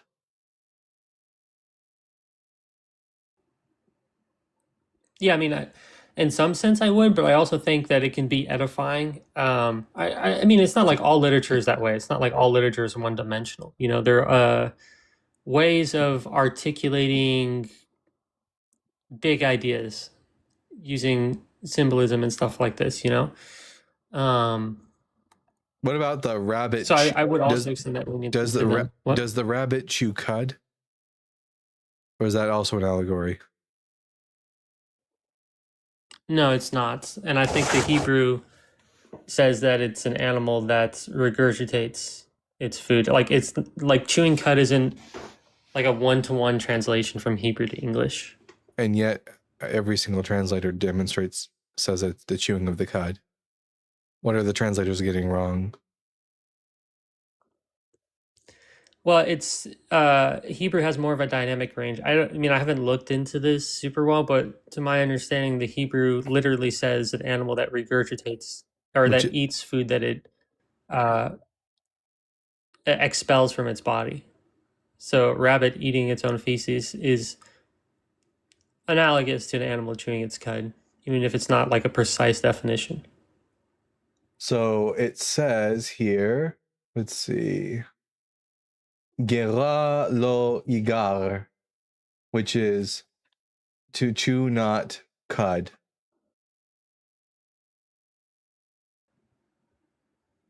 Mm-hmm. I'm gonna probably pull it up too, but I don't know the verse. The Brown Drivers Briggs lexicon says that gera, noun, feminine, cud. It's cud. Yeah, because I talked to an Orthodox rabbi about it. It was a while ago, and he told me that basically, yeah, it's gerah, the Hebrew. The closest meaning in English is cud, but more accurately, it's something that's regurgitated or like something that is expelled from the body. So all the scholars who translate the Bible wrong, this Orthodox rabbi correct? I don't know. I haven't looked into it, but yeah, I guess so. I would just side with the scholars on this. I wouldn't say wrong, but imprecise. I would just still side with the professionals in the field on this, as opposed to an individual who probably is dogmatically bound to the idea that the Bible cannot have errors in it.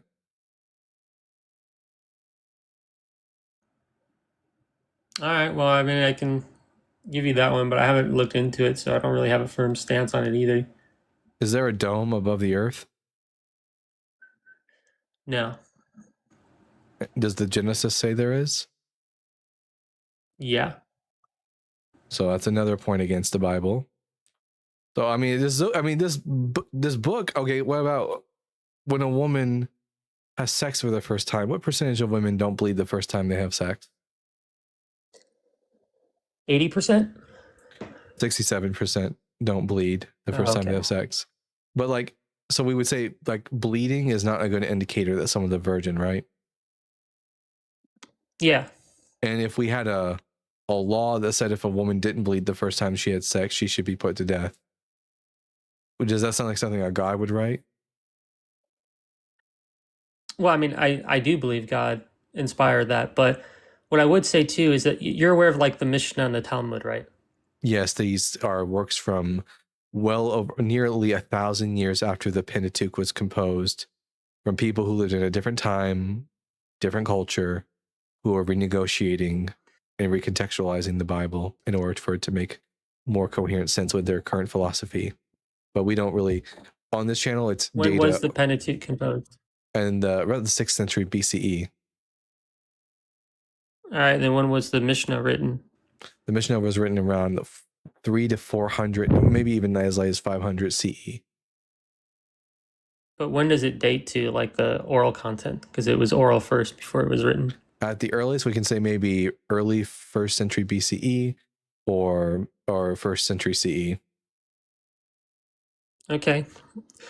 Well, yeah, it's not contemporaneous with the Torah, but it does give insight to how ancient Israelites implemented the law, right? How Second Temple Jewish people did, but it doesn't tell us a lot about what did the authors of authors, redactors, and editors of the Pentateuch, what did they believe about this?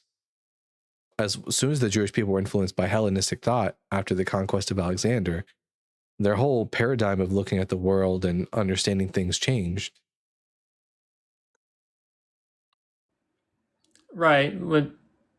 Yeah, but I don't think they would become more egalitarian all of a sudden. Like the Greeks were not like super egalitarian, you know what I mean? No, but they would acquire the knowledge that the Greeks acquired on like medicine and science, which is why they went from believing in a flat earth to believing in a global earth covered by 7 concentric spheres, and why they also adopted like updated science from Greeks, which is why they begin to know that, oh yeah, women don't always bleed the first time they have sex. So you're saying that they didn't know that before Hellenism? Correct. What they're doing in the Pentateuch is the same thing. There are still some rural Arab communities today in the Middle East that still practice this, and they get a lot of pushback because of the fact that it's scientifically inaccurate, but they still do it. They still use the cloth as a indicator of whether or not the woman is or isn't a virgin, or in this case, more likely girls. So I'm not too well read on the Mishnah either, but I did ask an Orthodox rabbi on it, and he said that there is discussion about like how so there's different ways a woman can be a virgin. So if her hymen breaks, she's still a virgin, but not halakhically, her status changes. Like according to the law, her status changes.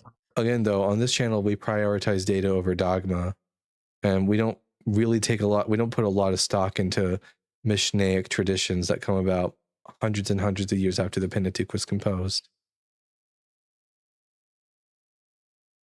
Well, what I'm saying is like, this is a simple observation. Like, you don't need Greek science to know that a woman doesn't always bleed the first time. Like, yeah, is that even part of Greek science? Is that something that's what's that Greek scientist's name? Hippocrates. Yeah. Is that something Hippocrates observed? Like, you know what I mean? You'll have to ask someone who has a degree in antiquity.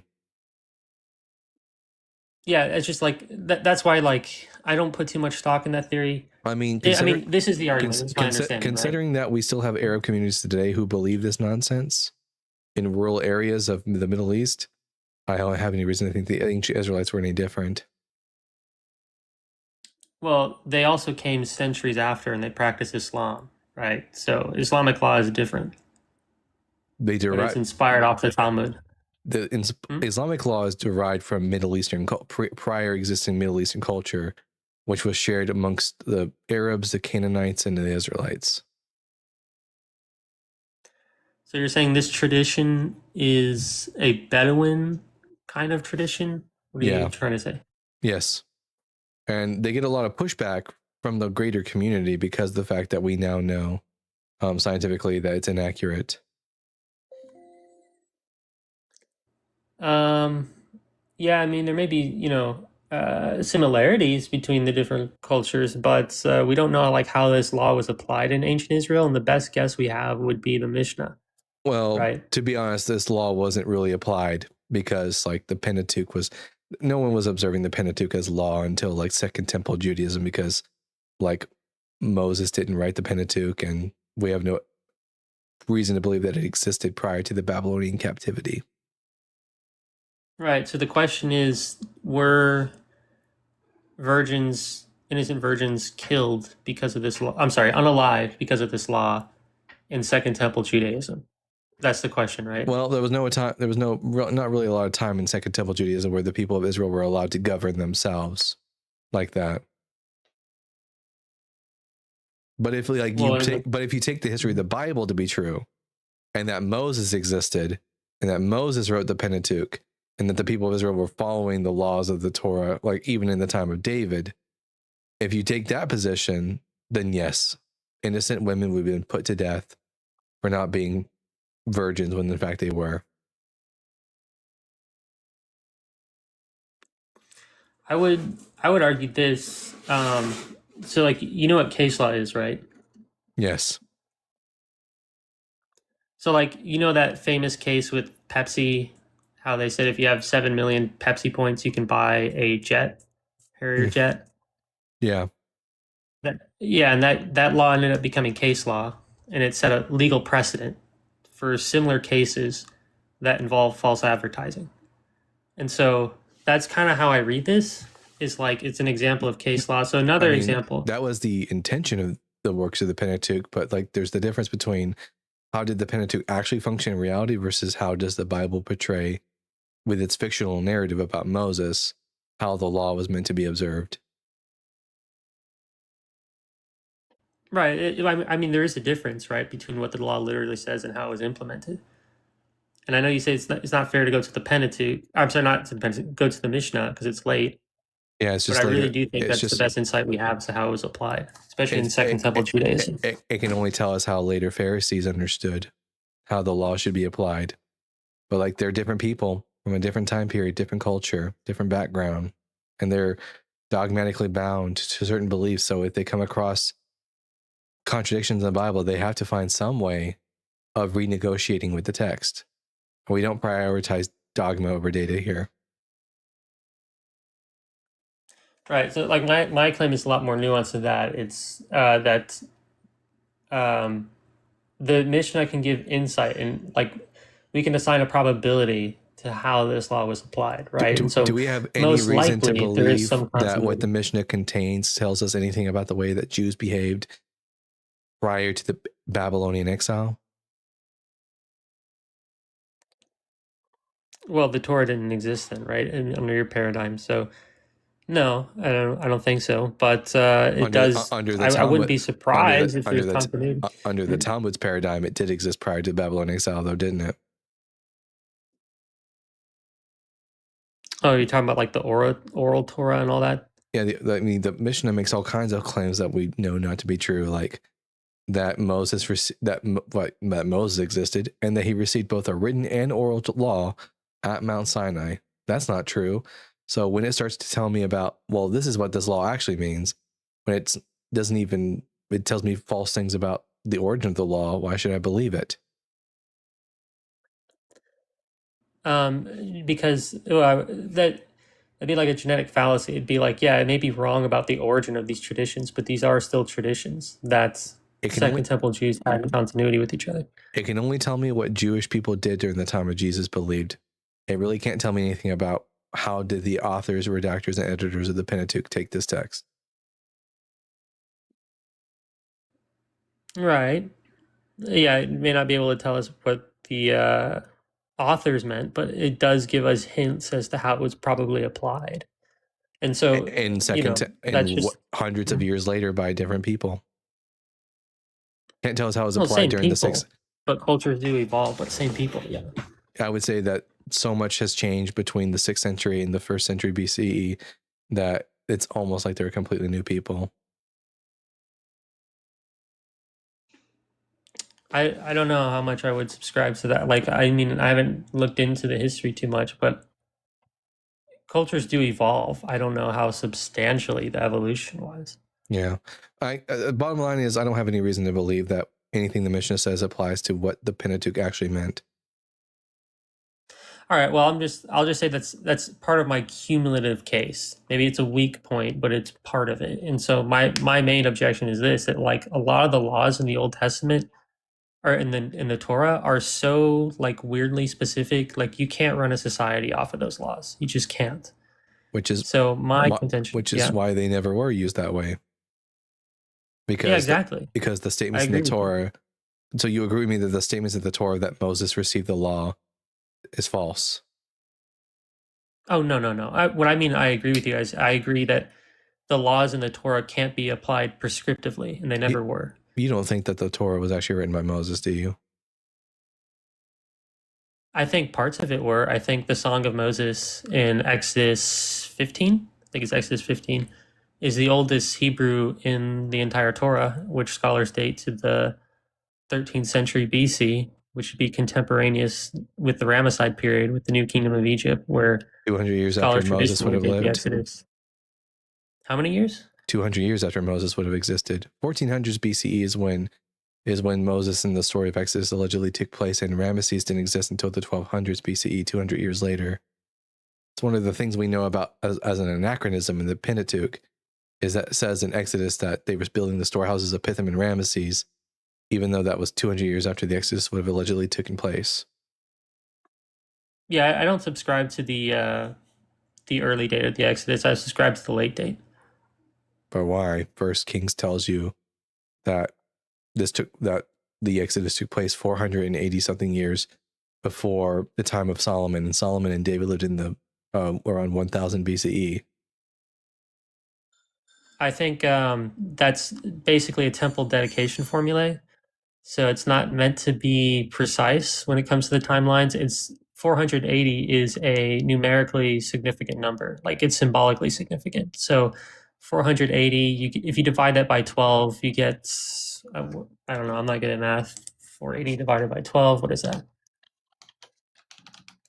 40. So 12 generations, 12 tribes of Israel. I think that's what they're trying to say. Everything you keep telling me just leads me to believe that this book is more and more unreliable. I think it's just it's a product of the ancient Near Eastern part of it. I would say it's partly a product of. It's just a myth. Like the ancient Israelites were never enslaved in Egypt.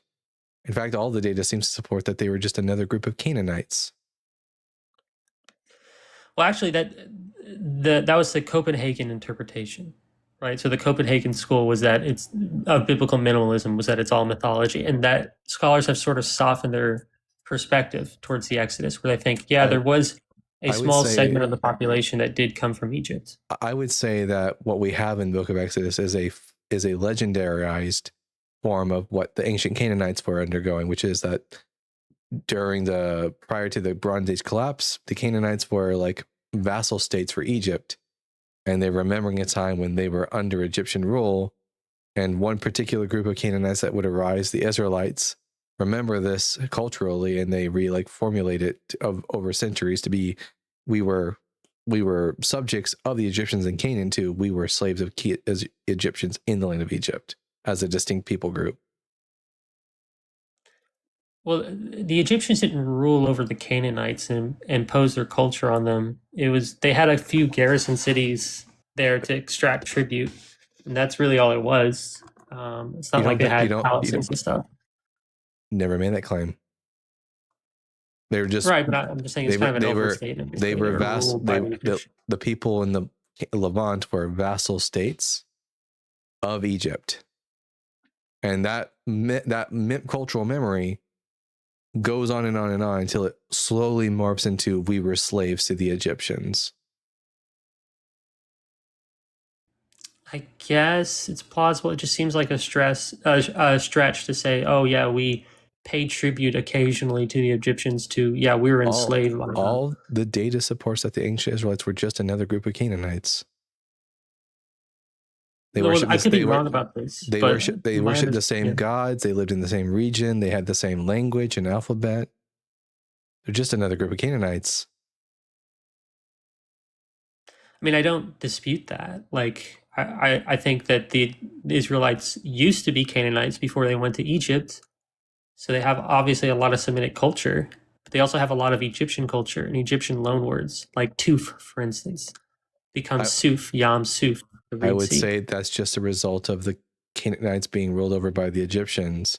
We know from the Amarna letters that they wrote from between one another regularly, so that they were influenced by Egyptian culture is not surprising at all. They're even their alphabet influenced by Egyptian.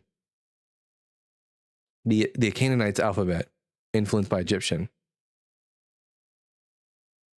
Well, I know it comes from Proto-Sinaitic, which was based on the hieroglyphs. Yeah, I guess, yeah. But there's also the Phoenician alphabet, so I don't know. I mean, I just think it's a stretch to say they were ruled by the Egyptians in like a very direct and visible way. I think it was really just like they paid tribute, and that was it. But my understanding, and I could be wrong, but my understanding of the critical scholarship is that what happened was most of the Israelites were Canaanites who then evolved this distinct culture in the highlands. They were opposed to city dwelling. And then there was a small contingent of Israelites from Egypt that fled, that were slaves, and they intermarried with this evolving Israelite culture. And that explains things, all the Egyptian elements we see in the Torah. That's my understanding of the as I understand, there's just a bunch of workers who are Canaanites who live in the Sinai Peninsula, and they're the ones who have a stronger connection with the Egyptians, and thus they're the ones who developed the Proto-Sinaitic script. Yeah, I mean, that's part of it. Definitely the Kenites were. I mean, they're mentioned a lot in the Torah as worshippers of Yahweh. Jethro was a Kenite. Here, it doesn't seem we're really getting anywhere with this conversation. Let's maybe try to get somewhere with this. Yeah, circle back to it. I just want to make the one claim. Yeah. One of the reasons I don't accept the Bible as being true is because Jesus didn't fulfill any prophecies from the Hebrew Bible. Okay. Any prophecies? Not a one. Zechariah 9:9. No, not Zechariah 9:9. Because that one's about a king who comes to you lowly and humble, riding on a donkey, on a colt the foal of a donkey. And Jesus wasn't a king. And then also it says that he would cut off the war horse from Ephraim and the chariot. Jesus didn't do that. And then all of this immediately happens after verses 1-8, which describes all of these different enemies of Israel being subdued, which they weren't. Well, it's not exactly linear. The end of Zechariah. It jumps to the future and then back to the past, because you have the Israelites, they're destroyed, there's a faithful remnant, they're gathered again, and then they're destroyed again. Did Jesus cut off the war horse from Ephraim? Not yet. So I'd say and was he a king in any real way that we can like demonstrate? Not in a worldly way. Then I would say that all he did was ride into Jerusalem on a donkey, and that's insufficient. Yeah. I mean, I also think he fulfilled, he is the suffering servant of Isaiah 53. Isaiah 53 which has strong parallels to Isaiah 9. It's just Israel suffering in the exile. That's Isaiah 42, yeah. And then the servant is distinct from Israel. Isaiah 53 is the righteous remnant of Israel suffering in the exile.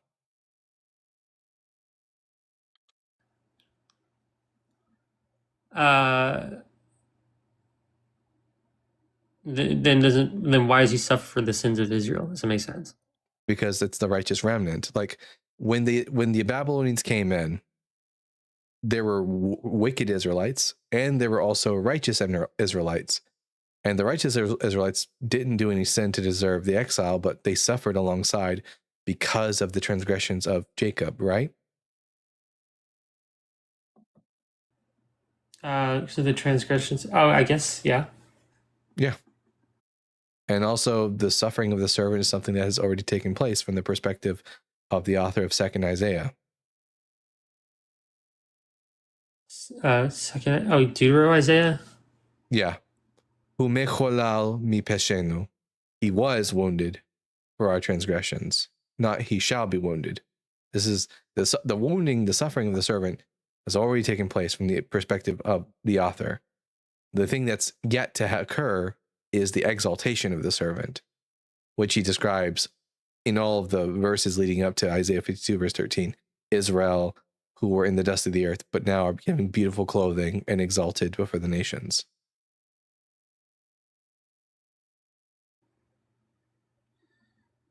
Okay.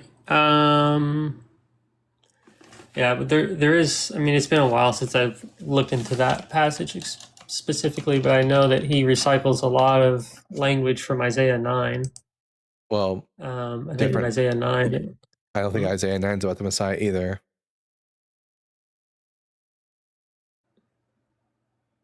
You don't? No. Things about Isaiah 11. Oh, Isaiah 11, sure, is about a future king of Israel, but different authors. And I think that the author of Deutero Isaiah is just the entire theme of Deutero Isaiah is we are returning from the exile. That is the theme of the book.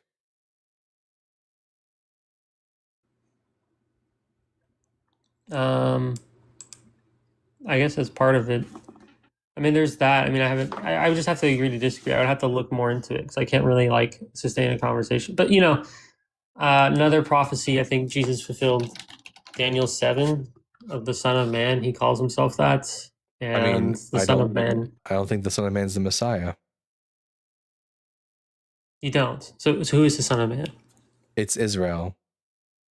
Like the 4 beasts represent kingdoms. So does the Son of Man figure. Yes, they do. The first king is Babylon. I mean, the first kingdom is Babylon. The second kingdom is the Medo-Persians. The third kingdom is the Greeks. And the fourth kingdom is the Seleucid Empire. What do each part of the statues represent? The same 4 kingdoms. The same 4 figures. Babylon, the Medo-Persians, the Greeks, and then the Seleucid Empire. If I go to Daniel 2, it says, Nebuchadnezzar, you are the head of gold. Babylon.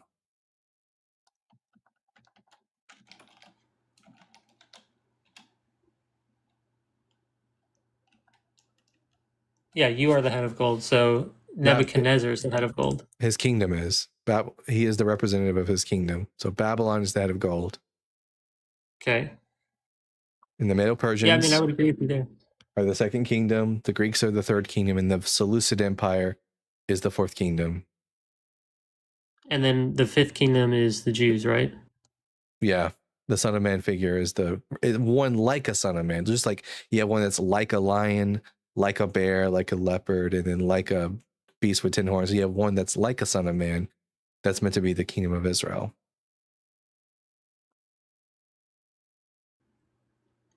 Yeah. I would so far I agree. Also, I would just say if it's a kingdom, Jesus came too late, as that Son of Man figure comes during the time of the fourth kingdom, and the fourth kingdom is the Seleucid Empire. Under Antiochus Epiphanes. Yeah, Epiphanes. Yeah, I agree. I wouldn't say he came too late, though. I would say that's just a feature of the apocalyptic genre to interpret events in light of the end. Jews of the first century were renegotiating with Daniel because Daniel's prophecies didn't come to pass. That's what you do when prophecy fails. You either chunk the prophecy or you renegotiate with the text. No, I would just say it's the apocalyptic genre, right? It's contextualizing current events in light of this greater cosmic battle that's going on. The Maccabean Revolt. Yeah, exactly. Yeah, But which authors happened seeing long beyond before that Jesus. in the future. I don't think so. No, I have no reason to think that it's beyond that. It says that during the time of that small horn, which is Antiochus, that God would destroy Antiochus and establish his kingdom forever.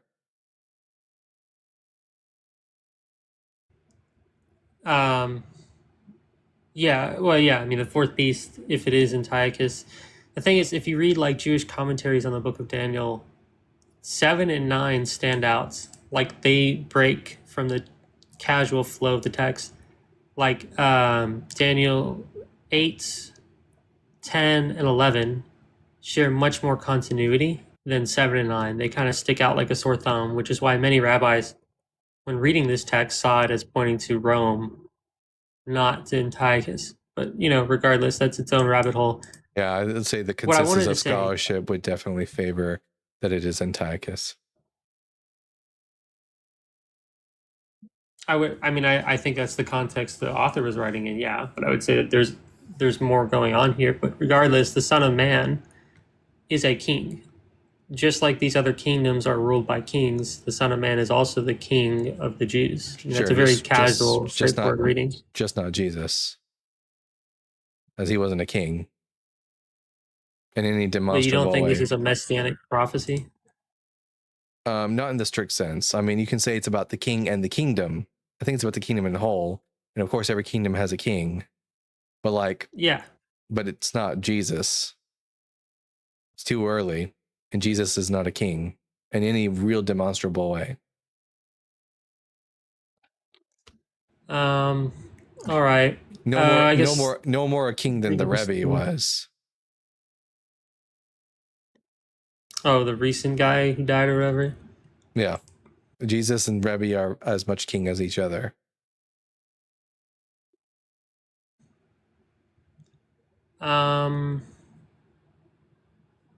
Yeah, I would just have to agree to disagree. Maybe. And I'm sorry, but my audience is incredibly bored right now. So I think I'm going to have to move on. Let me just make one point before I leave. Because we kind of got off topic what I wanted to talk about. The laws of the Old Testament, when it comes to virgins, I just see that as case law. And I see a sheet as one admissible type of evidence.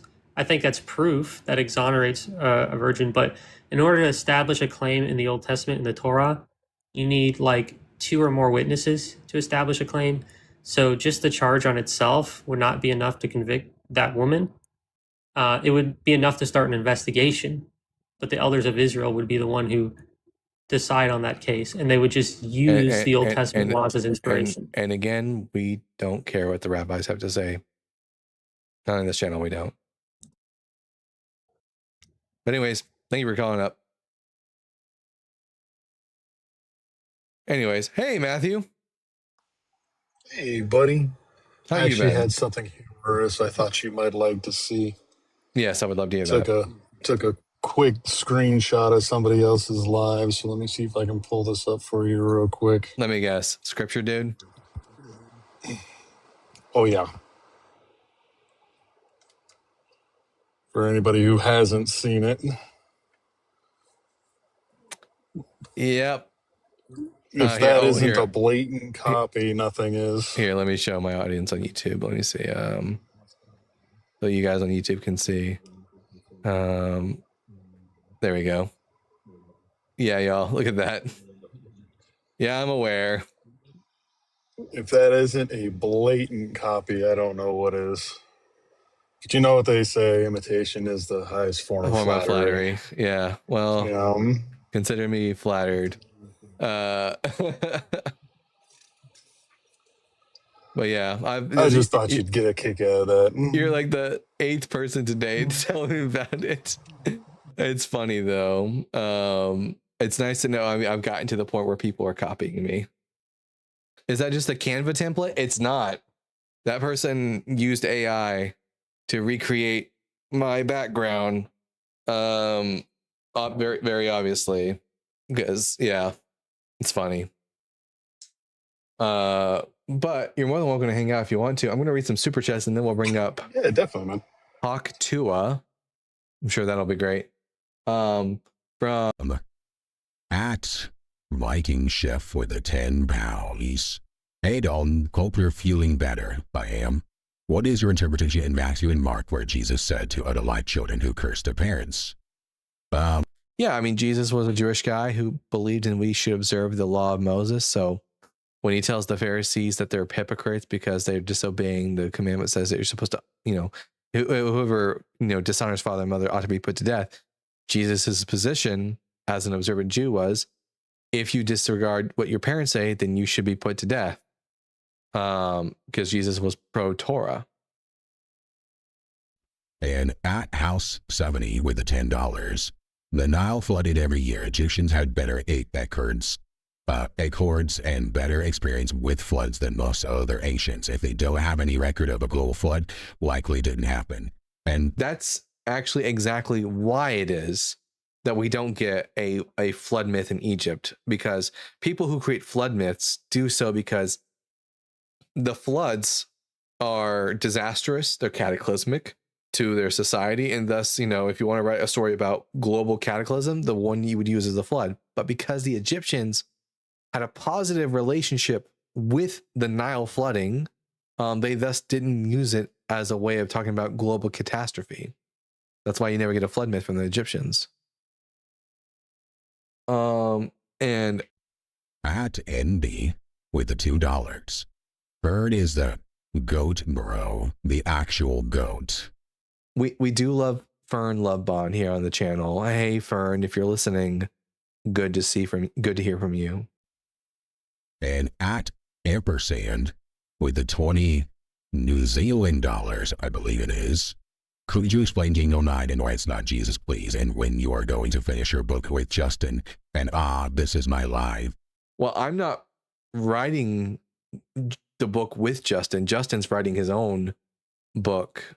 I'm not collaborating in his writing of his book. I might write my own book one day, probably on how Jesus isn't God in the New Testament, or the explanation for the resurrection from purely from psychology. But Daniel 9, the reason why it can't be about Jesus is that the starting for the 490 years says that the starting is from the going forth of the word to rebuild and restore Jerusalem until the coming of the Anointed One would be 490 years. And the book of Ezra, chapter 1, verse 1, it tells us explicitly that begins with Cyrus the Great. And when you go from Cyrus, which is around 538 BCE, 490 years later, doesn't get you to the time of Jesus, it only gets you around 40 BCE.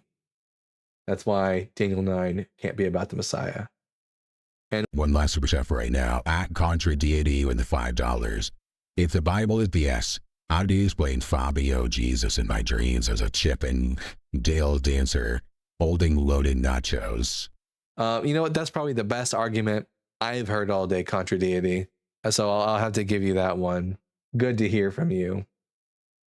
It looks like all we have right now are friendlies. No more Christians. Do you two think I need to do a restart? 142 is a good audience, but I mean, if you're only getting friendlies, maybe. I don't know. Matthew probably understands going live more than I would, though. You could probably give it a few minutes before you make the call. Yeah. You always got people popping in and out. Yeah, we'll give it another 10 minutes if we don't get any opposition. Then I'll put the poll out and I'll let the audience decide if we should do a restart after 10 minutes.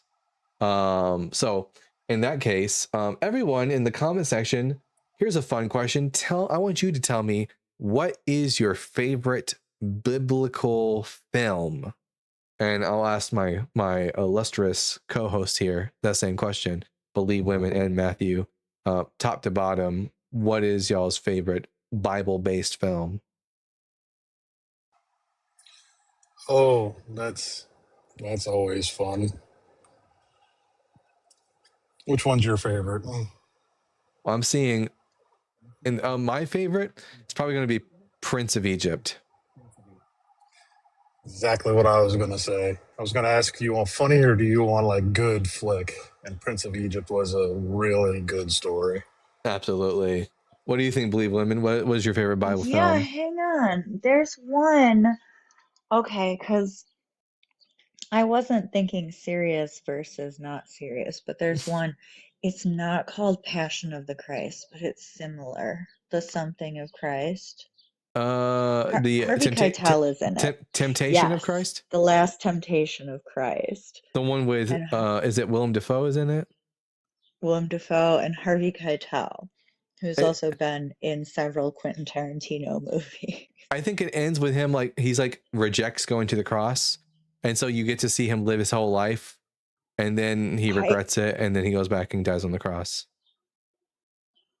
I don't remember that part, but it has been over 20 years since I've seen it. I'm getting I'm getting here Passion of the Christ from two people.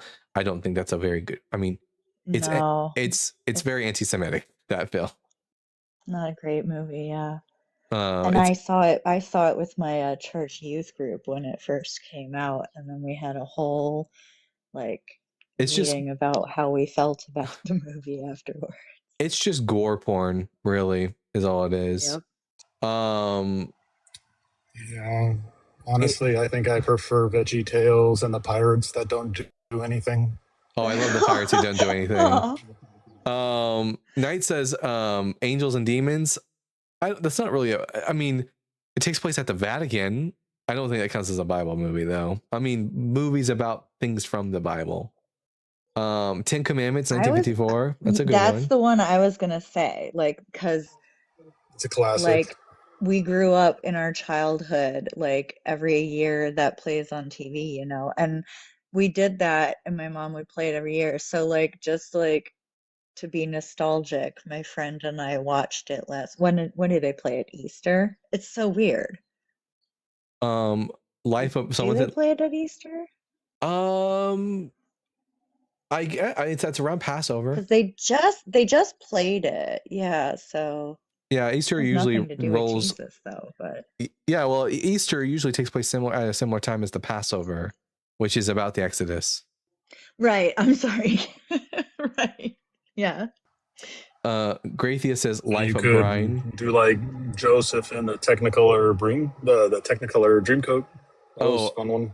It's usually done more as a play than a movie, but yeah. You mean Joseph King of Dreams? No, Joseph in the Technicolor Dreamcoat. Oh, I haven't seen. Usually done as a stage performance rather than a movie, but same difference. Well, here's the thing. Oh, go ahead, Dalton. The people who made Prince of Egypt also did a version of Joseph called Joseph King of Dreams. And the music in that one slaps to "You, Lord, know better than I. I'm alive, Lord." Yeah, Technicolor Dreamcoat's a musical, so it's probably based on that.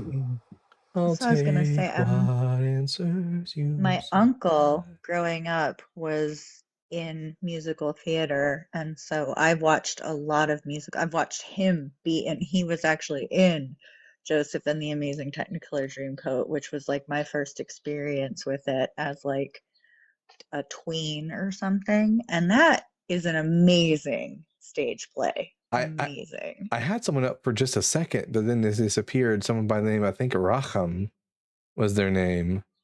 Racham, you're more than welcome to come back up if you want. Jesus Christ Superstar. I've heard of it, haven't seen it. I haven't seen that one. The other sad thing though is that my uncle married a Christian Trump supporter. Oof. He goes to church my LGBTQ uncle married a Christian Trump supporter who goes to church every week without him. How's that work? I don't know. They sleep in separate bedrooms. Don't know how that works either. I mean, some couples do that. I understand, but screw that. Literally, I could never. No.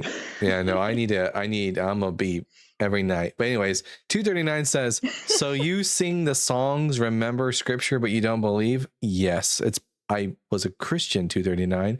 Then I read the Bible, and I stopped believing in it. That's exactly right. Sounds like roommate. Yeah, it sounds like a roommate, not a husband or a wife. What's the Rapture movie with Anna Kendrick? I don't know of any Rapture film with Anna Kendrick, but I am aware of the movie This Is the End with Seth Rogen and James Franco. Contra says, Prince of Egypt, it's all I got aside from awful B-rated movies about tribulation and judgment. Yeah, Prince of Egypt is great. My favorite song from Prince of Egypt is probably Look Through Heaven's Eyes. A single thread in the tapestry, though its color brightly shines, could never see its purpose in the pattern of the grand design. All right. We're gonna do a quick here. I'm gonna put the vote out. Happy face if you want us to do a restart. Sad face if you want us to continue with the show as is. So click and start. Go ahead, everyone, and you got 57 seconds to do your poll. God's Not Dead. Oh God, that movie sucks ass. I used to watch that all the time when I was in high school. God's Not Dead. And I thought it was such a good movie. And then, turns out not a really good, accurate representation of atheists. Why do you hate God? Propaganda kind of looks poor when you look at it in the future. Yeah. So you must have been a Christian for most of your life and you read the Bible and seen flaws. Yep, that's exactly what happened, bud. And that's why I tell every Christian that comes up here that they need to read the Bible so that they can become atheists too. So long as they're honest. All right. Well, we got 14 in favor of restart and against 3 who are not in favor of restart. So it looks like we're going to do a quick restart. All righty then. All right. We'll be seeing you guys in just a quick moment. Let's see. And live. Earlier today on my friend Josh's live, I was doing my impression for them of Jeff Goldblum. Jeff Goldblum is like one of my favorite actors because he's just so silly. He's just so silly, and he's so humming. He loves to do a little humming, and he's very sing-songy and very I love him so much.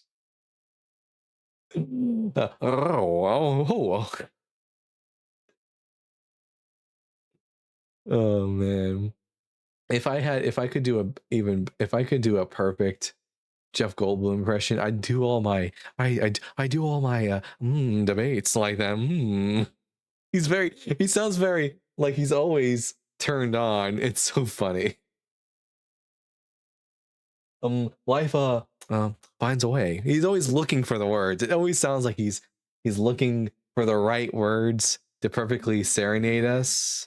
I love him so much. He's such a character. And yeah, and the reason I brought it up is because there's a really great show that I 100% suggest that you guys check out. It's called Chaos. Now, disclaimer, Chaos, spelled K-A-O-S, got canceled after 1 season. There's only 1 season of it. But the 1 season itself, totally worth the watch. It's like the Greek gods and even like certain Greek myths that have been brought to the modern world. So Zeus and all of them exist in the modern world, as do all the, various different special characters from Greek myth. And the story gets replayed in modern times. It's so good. It's because he can't remember his lines half the time. Oh yeah, that might be why Jeff sounds like that. Hi, hello. Oh my. What do you think of Jeff Goldblum?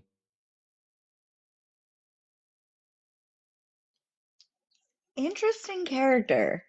Yeah. Quote, I like. Oh, sorry. Yeah. As Ampersand says with the 2 New Zealand dollars, life finds a way. Best quote ever. Wait, that's not a legit Jeff Bloom quote, is it? Yeah, it's from Jurassic Park. Oh my gosh, it's been so long since I've watched that movie. Yeah, because they It came out when we were kids. remember the dinosaurs in the movie are all female, so they can't reproduce, and then his objection is that life finds a way. No, see? No, I totally forgot that entire part.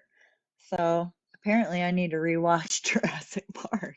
Yeah, absolutely. Holy Honker says, Dalton, the guy is saying you two collaborated on his background. Collaborated? I told him he's allowed to I told him that he's allowed to use this background, if that's what collaboration is. He said that, you know, I'm his inspiration.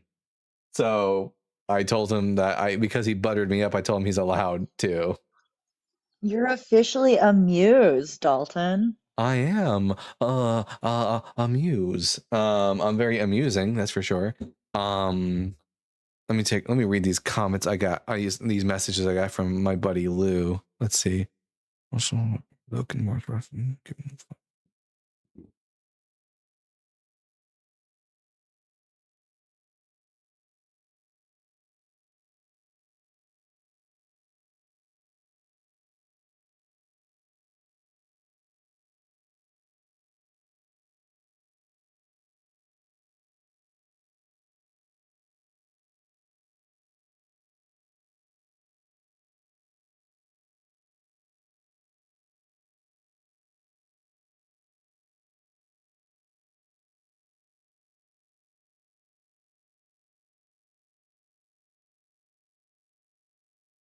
All right. What was I saying? You're very zesty too. I try. Hello, Contra Deity. Good to see you, bud. Where did I put the multi-guest thing at? There it is. Hello, multi-guest. All right. We are so back. We are so fucking back. And don't forget, everyone, I'm go after the YouTube episode is over today. I will be doing a Bible guy after dark later today. And if for anyone who doesn't, oh, here's Racham, they're back. Hello, Racham. I'm going to ask you 3 preliminary questions, and then we'll get to the conversation. Yeah, sure. Question number 1, are you at least 18 years old? I am. Question number 2, what pronouns do you go by? Regular, he, him. All right. And question number 3, are you a Christian? I am. All right. I'm Dalton the Bible Guy. Which one of the 3 topics on the board would you like to talk about? The Bible is bullshit. Yeah, okay. I think the Bible is bullshit because it has contradictions in it, for starters. I think we can just talk about that. Sure. All right. For example, how much do you know about the nativity of Jesus? I agree that the Bible has contradictions in it. It doesn't make it bullshit. Oh, all right. What do you think? It's divinely inspired? Yeah, sure. Okay, it's divinely inspired, but it has bullshit. It has contradictions. Contradictions, yeah. All right. Is it scientifically accurate? No, it's not trying to be a science book, I don't think. Is it historically accurate? In places, other places, it's fanciful. What makes it more divinely inspired than, let's say, the Enuma Elish or like any other ancient Near Eastern text? Not very much, but it's a clear evolution from the Enuma Elish. Sure, as religions do evolve, why should I think that the Bible is divinely inspired? Do you think the Enuma Elish was divinely inspired? No, I don't believe in gods and divine inspiration. Okay, so where do you think that story came from? The Enuma Elish? People. Mm-hmm. People just made it up. People are storytellers. And what story were they trying to tell? The origin of mankind. Okay. And do you think the Bible's doing anything different in Gen 1, Gen 2, JP? Yeah, it's doing the same thing. It's just stories that are being made up to explain the origin of humans.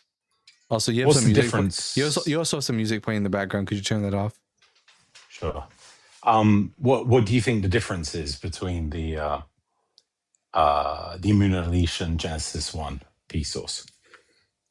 Well, there's lots of little differences. I mean, for one, like the gods like destroy mankind because they're too noisy at one point. That doesn't happen in Genesis. That's Atrahasis. Yeah, you're actually right. You're actually right on that. Marduk doesn't. I mean, Marduk like takes a spear and a net and like tries to catch. I think it's Tiamat, but that doesn't really happen in Genesis with Yahweh. He doesn't. He splits Tiamat. Yeah, he splits Tiamat. Tehum. Yeah, exactly. What's the deep in Hebrew? Tehom. Okay, so is there a connection? Yeah, probably. There's probably a linguistic connection. And what difference did the Genesis 1 P source do with the Immuno Elish? Yeah, it just has the waters being like divided between the rakia, between the dome. Well, in the Enuma Elish, it's more personified and then also like attacked by Marduk. But also, sure. How is this leading us to believe that Genesis is divinely inspired? I will say I'm talking about the Bible is bullshit. Yeah, I mean, it's just myths. That's not how the world was created. And are myths automatically bullshit? Yes. And by bullshit, I mean so all myths are bullshit. Yeah. How do we know what parts of the Bible are true? That's a bit of a wild position to hold, don't you think? Nah. Well, how do you know what parts of the Bible are truth tracking?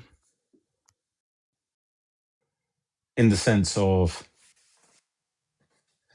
well, historicity, I think is probably like, given that it's a theological book making, theological claims. In order for those theological claims to be true, there would have to be some historicity involved as well. So I'm primarily concerned with the historicity of the claims, whether or not these things actually happened in reality. What, in the primeval history in Genesis 1 to 11? Well, we could go there or the New Testament. I mean, I was particularly... Let's go Genesis 1 to 11. Well, what is your thought on that? Do you take it to be the case that it is historical? Historical in the sense of literal? Yeah. No, I mean, of course it's not literal. I mean, I don't know if you followed the conversation late, but we were talking about the influences of the Immuno Elish on the Genesis 1 P source. Do you want to talk about Genesis 1J? Or Genesis 2J? Well, it sounds like you and I both agree that, well, and presumably Dalton, we all agree that at least these claims we're talking about here are not historical. Yeah, these did not happen. And they carry meaning, and yeah. There was no Adam and Eve. Yeah, so Genesis 1, so what do you think about the J source sticks? I'm not particularly well read on the priestly sources and the style or the differences between the different the Yahweh source. Is there a difference between Genesis 1P and Genesis 2J? Yes, of course. Presumably, yeah. Presumably. I mean, the Pentateuch is made up of 4 different sources that are compiled together to form the Pentateuch. Sure, but again, none of this. Okay, I gotta stop answering your questions. You have to tell me, why should I consider the Bible to be divinely inspired? Otherwise, it's just another book full of myths, people who didn't understand how the world worked, using gods and monsters and myth to explain the natural world. But do you think Genesis 1, Genesis 2 is trying to explain the natural world? Yes. Also, to the person in the conversation says you're flirting with the unforgivable sin. I'm not just flirting with it. Fuck the Holy Spirit. I committed it. Anyways. No. So yeah, unless it's telling me what actually happened, I really couldn't give less of a shit. Okay. So if it's not a scientific account, you don't give a shit. Correct. So the only thing you listen to is science. Yes. If it's going to tell me about the origin of the world, the only thing I care about is what the science says. I think it would be trivially true to say that we could read the Bible, all parts of it, and derive meaning. We can derive, good moral lessons, all those sorts of things. But in that essence, maybe we wouldn't say that the Bible is entirely BS. I would probably say a good portion of it is, right? But I think what we're talking about is the historical claims of them being, or, if there are any at all. If you don't believe the Bible is historical at all, then I think we're largely in agreement. Yeah. If you leave the screen, I won't be able to hear you.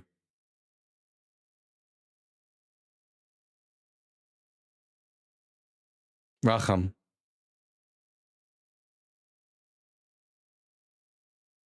Racham. Anyways, they left. Let's get that. Boring as fuck. God damn. Honestly, I'd rather just talk to the people who believe in the Bible over the people who are just like me. They agree that it's myths. Like, if it's just a myth, I don't give a shit about it. I only care about whether or not Adam and Eve existed, whether or not there really was a flood, whether or not there was a Tower of Babel, all that stuff. I don't think saying fuck the Holy Spirit is technically denying its existence. No, all that's the unforgivable sin is blasphemy of the Holy Spirit, and blasphemy is when you speak derogatorily against like a deity or something sacred. And so if you say fuck the Holy Spirit, you are blaspheming against the Holy Spirit, and which is, according to Jesus, is the unforgivable sin. I know I've got 8 people today who's told me about you, dude. Oh, you got a fan in the chat here. Big fan. This dude doesn't know what he is saying. Lost soul. Whatever you say, Jesse, would you like to come up and show me that you know what you're talking about?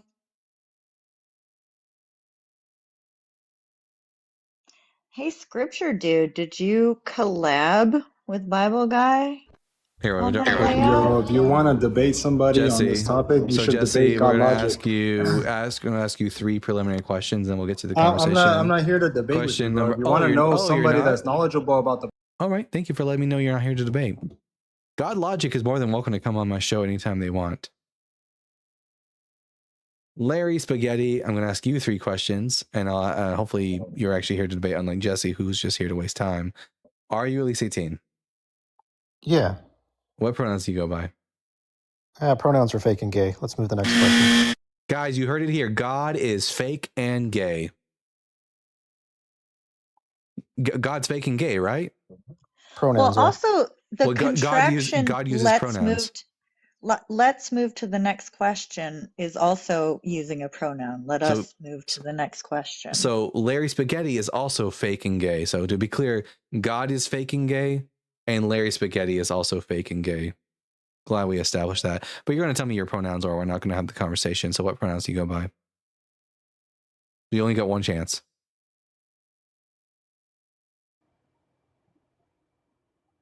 I'm going to give you bootlicker, dude. Oh, you. Right. Bye. God is fake and gay. End of discussion.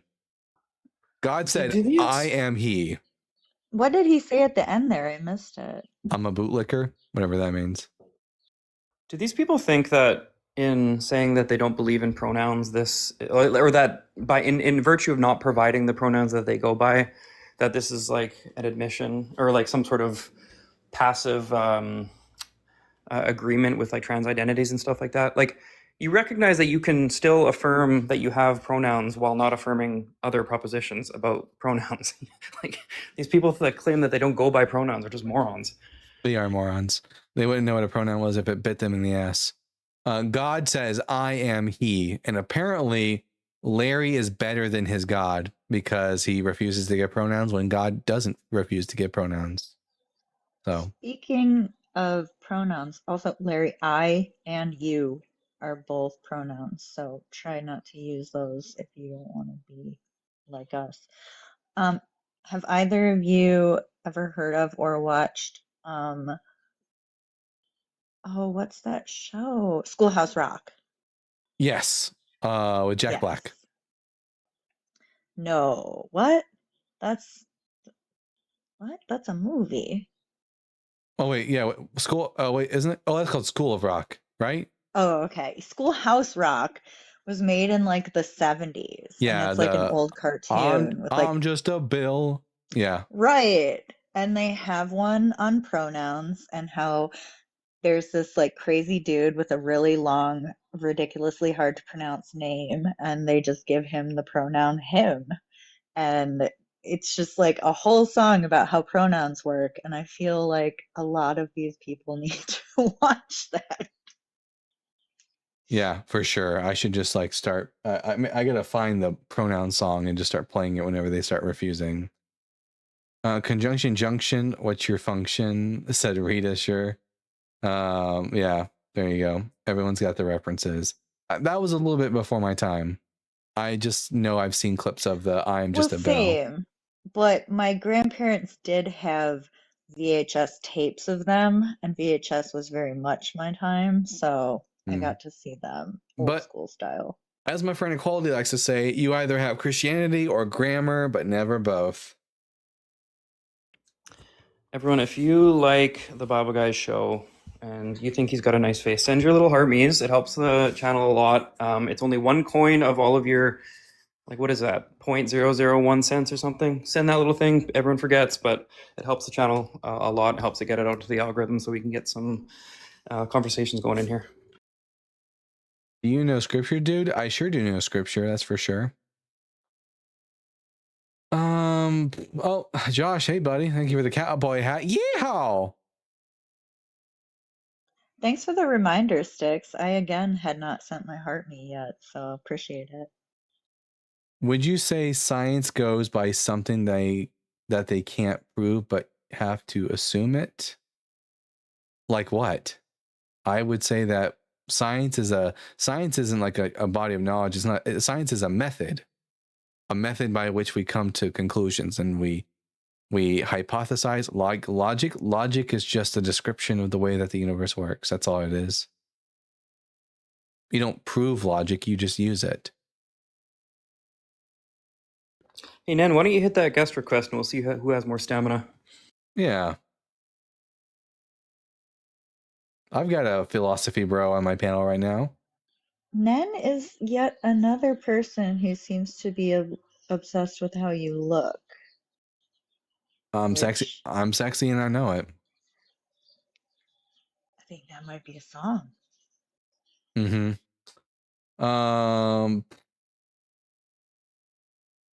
I've never been overweight in my life. Well, good for you. At least, and I used to be a cunt. Now I'm not. So I was a fat cunt, and now I'm just fat. You're skinny, and you were a cunt, and you currently are a cunt. So, you know. Interestingly enough, the heaviest I ever weighed in my life was also the time that I had a fiance. And now I'm single, and I'm like lower than what should be healthy, so. So logic just is. Logic is how we describe the universe, which just is. And contra deity with the $5. Christians' misunderstanding of pronouns explains why they get so confused by the suffering servant context. That is true. They get very confused about the suffering servant because they don't like pronouns. What's the justification for that? For that logic is the description of the universe? Or that the universe just is? Because I've never been given a reason to think the universe could not be. The problem is that I don't feel like these philosophy bros, the Christian ones, they don't even know what logic is. They confuse the map for the terrain. And Game guy with the $5. You need 4 questions. Are you at least 18? Do you have at least a 5th grade education? 3, what are your pronouns? 4, are you Christian? Well, they would probably fail that. Well, from what I'm getting, it seems like a lot of these Christians did fail the 5th grade. You know, it is what it is. At Contra deity with the $2. Dalton is cuter than all Christian conservatives, by the way. Can confirm. Don't make me blush, y'all. What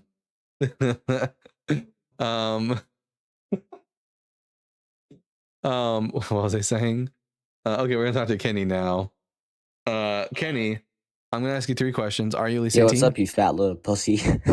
Oh, so you didn't. I guess that's a no on. Did you pass the 5th grade? Fat piece, anyways, you fat piece of shit. Yuck. That was a Christian. By the way, we're always going to assume that they're Christians because only a Christian would behave like that. Anyways. Okay, Kenny, that voice will deepen one day. Yeah, they weren't 18 years old. Their balls haven't dropped yet.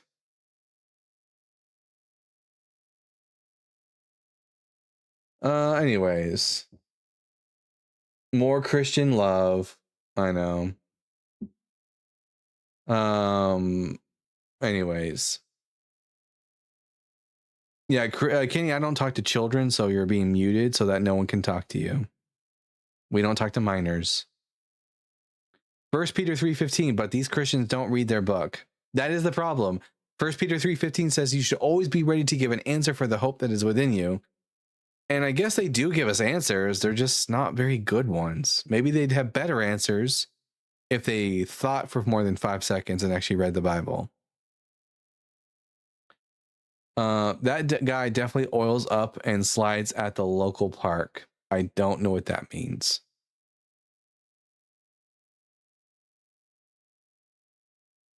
Do you think if they insult and bully you, you'll suddenly want to be in heaven for the eternity with them? Yes, like that's the real thing I don't understand. Christians, do you think that bullying me will change my mind about your religion so that I'll want to be a Christian? No, that's not. Like, listen, I don't have a business degree, but even I know that that's a really bad salesman tactic. I can argue that I don't see a reason why there is not a good. You made a logical fallacy. Why there's not a good. There are plenty of things that are good. What a silly thing to say. God, I can Dalton, I often think. Yeah. I often think of, the moment they get up into heaven and Jesus walks in with like a little folder like Chris Hansen with all of their chat logs, Yes. And then it turns out they look behind Jesus and we're all over there partying, having a good time. While all the asshole Christians get flicked off into hell. I can argue that I don't see a reason why there is not a God. I mean, you could try to do that. It's not a very winning tactic. I could argue that you don't have a good reason to think that there's not a floating teapot around Jupiter, and you wouldn't be able to prove that there isn't. Jesus Christ! I mean, it's just so. It's just. Do you know who it was that first did the teapot thing? Because I can't remember. Was it Isaac Asimov or? Ooh, maybe. Here, let me see. I don't have the Google machine. Well, I'd have to leave the app. Let me see. You're talking the teapot around Mars or whatever? Jupiter. Yeah. Who did the teapot around Jupiter first? No, it was Bertrand Russell. So there you go. He was a British philosopher. Anyways, at Zach Petronaut with the $5. My Hebrew name is Ephraim. Jesus better stay the fuck away from my war horses. That's true. Well, you're fine, Zach Petronaut, because Jesus isn't the Messiah. Therefore, he will never fulfill Zechariah chapter 9, verse 10, and you're fine, Ephraim. How do y'all usually pronounce that word? I've heard other English speakers say, I don't remember how they say it. I say Ephraim, but some people say Ephraim is what I've heard. They say, what was that? Ephraim. Ephraim or Ephraim. First time I've heard Ephraim too. Don't know.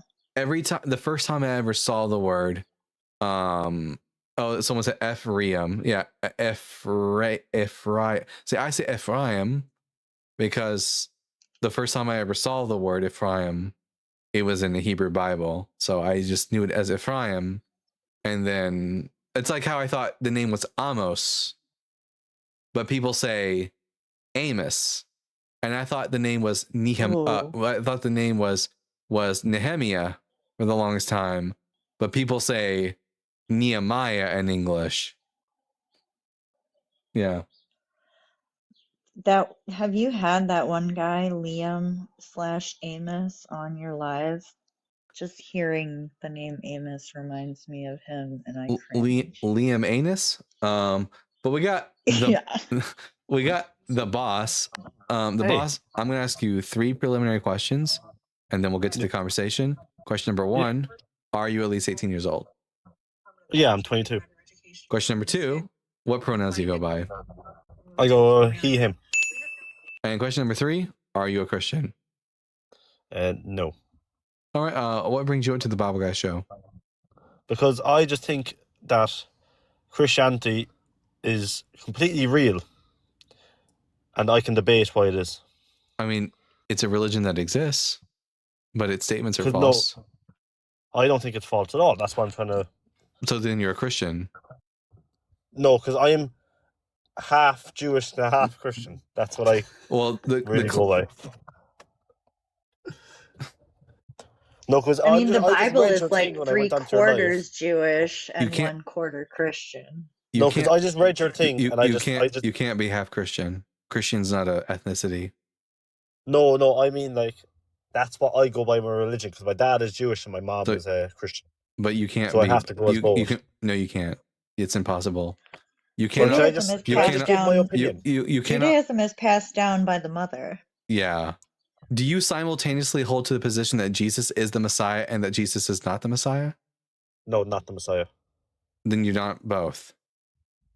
Okay, can I just give my opinion of why the Bible actually is really good and not bullshit, and Jesus is actually still alive? So you think he resurrected from the dead, but he's not the Messiah? Personally, I don't think he died on the cross. I really don't think he did. And I think he rose from the tomb. I think you're full of shit, mate. Jesus, I'm half Christian. Bill the God. I'm Bill the God. I will take some stuffing from Judaism and some the legs from Christianity. I don't know what thing he was talking about. But anyways, all right. The evil arced swan. I'm gonna ask you 3 questions, and then we'll get to the conversation. Question number 1: are you at least 18 years old? Yes, I'm 19. Question number 2: what pronouns do you go by? He/him. Question number 3: are you Christian? Yes. All right, I'm Dalton the Bible Guy. Which one of the 3 prompts on the board would you like to discuss with me? I want to discuss Christianity is false. All right, I think Christianity is false because the main claim of Christianity is that Jesus is the Christ, the Messiah, and he didn't fulfill any prophecies from the Old Testament. Therefore, he can't be the Messiah. Then who did? No one. So you're saying that no one is the Messiah? Correct. I rode a donkey once. Yeah, but Jesus ran on water. He what? Ran? What's ran a mater? He said ran on water. Like, he didn't think Jesus just walked. He went full. He turned water to wine. He's our savior. That's not a prophecy from the Hebrew Bible. There's no prophecy in the Hebrew Bible that says the Messiah will turn water into wine. Yeah, but do you strictly have to go off that? Yes. If you want me to believe that someone's the Messiah, then they need to fulfill Messianic prophecy. What do you think a prophecy is, if not something that the Messiah would have to fulfill? Yeah, but would the Messiah give proof of his existence? I'm not talking about his existence. I think Jesus of Nazareth existed. He just wasn't the Messiah. Then what do you think he is, so? He's just a dead Jewish guy. Really? Yes. Really. I disagree. All right. So I guess you want to talk about Jesus dead now, or? Oh, he is Which dead. part? That he's dead or that he's Jewish? I disagree that he's not. I disagree with you saying that he's not the Messiah. All right, then show me a Messianic prophecy from the Old Testament that he fulfills. I don't think that there's any proof of him not. I don't think there's proof of him being the Messiah, or there's proof of him not being the Messiah. Then I'm not going to believe it. If there's no proof for him to being the Messiah, then I'm not going to believe it. Well, there's no proof of him not being it either. Well, no. If he can't show me that he is, then the only thing I'm justified in believing is that he's not. Yeah, but that's the whole point. Can you prove I'm the Messiah? I'm the Messiah. Can you prove I'm not? But in the New Testament, it shows that Can you prove Jesus, that? Can you prove that I'm not the Messiah? well, it's just obvious that you're not. Like, no, it's not obvious. I've literally seen Dalton turn water into wine before. So well, the fact that you're saying that he's not, that's very disrespectful to me. Well, I created animals with my bare hands. Y'all like my water? Yeah. Go on, turn it to wine right now. Go on. You want me to turn it to wine? Yeah. Oh. I love a good, nice red. It's a miracle. It's a miracle. I believe. Yeah, but the New Testament Gospels and the writings of the apostles are primary sources that articulate. That's a claim. That's a claim. Why should I believe those claims are true? Because it's there to be seen. So I can, because a claim is there to be seen, therefore the claim must be true. Do you believe in all other? The Quran makes a claim that Muhammad received the word of God from the angel Gabriel. Do you believe that claim? It's there to be seen. Do you believe that Jesus resurrected? No, he's dead. Yes, but like, do you believe that he was crucified? Yeah. And why don't you believe? And like most people who got crucified, he stayed dead. Because I've never Yeah, been but given. isn't that the ultimate sacrifice? No, it was not a sacrifice. It was an execution. There's a difference. Well, he sacrificed himself for his apostles. No, he was just executed by the state, and then someone came along 40 years later, making the claim that his death was actually a sacrifice. What makes you convinced that that claim is true, Evil? Because there's proof in the Bible. But the Bible's the claim. But even if we were to grant that it would be evidence, why should I believe what the Bible says? Yeah, but nothing from that time ago is really. You can't find solid proof in anything from that long ago. We can. Plenty of things. What do you mean? Really? In fact, we can establish it's proof that Jesus existed as a person. Yeah. We have things that are even older than from when Jesus was alive. Like dirty black niggers. Like, you should all genuinely be ashamed of yourselves. Jesus is going to get you. Yikes. Do you feel that way? I genuinely don't understand why people think that people who don't believe in hell should fear hell. I will be clipping that. He should be embarrassed. All right. Jesus Christ. Okay, we're gonna bring up Cap in Paradise and ask him three preliminary questions. Question number 1: are you at least 18 years old? Hey, what's up? Yeah, I'm over 18. And what pronouns do you go by?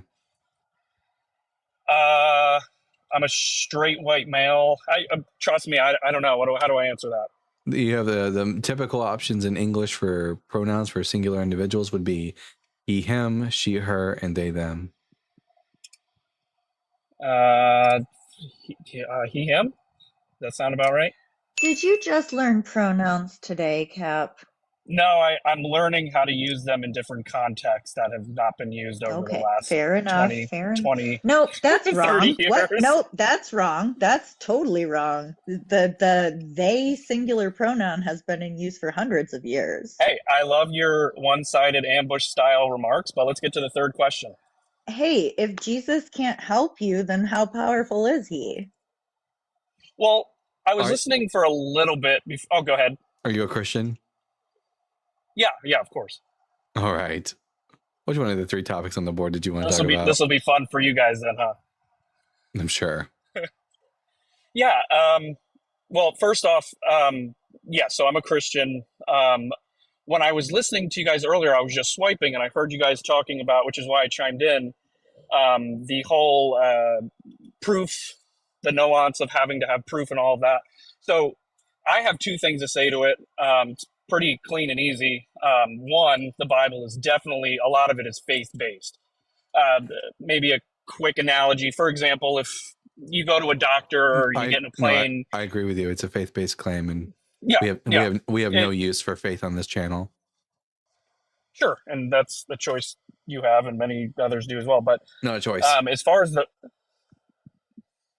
So anyway, yeah. So as far as the proof goes, I think it's really important to mention that there are over 550 eyewitnesses that have been proven real as real people from biblical scholars and so to be clear, non-believers. the 500 of those people are definitely the claim that comes to us from 1 Corinthians 15 verse 6, where Paul says that, over 550. well, Paul says in 1 Corinthians 15 verse 6 that there are, and he appeared to more than 500 brethren and sisters at one time. Now that's a claim.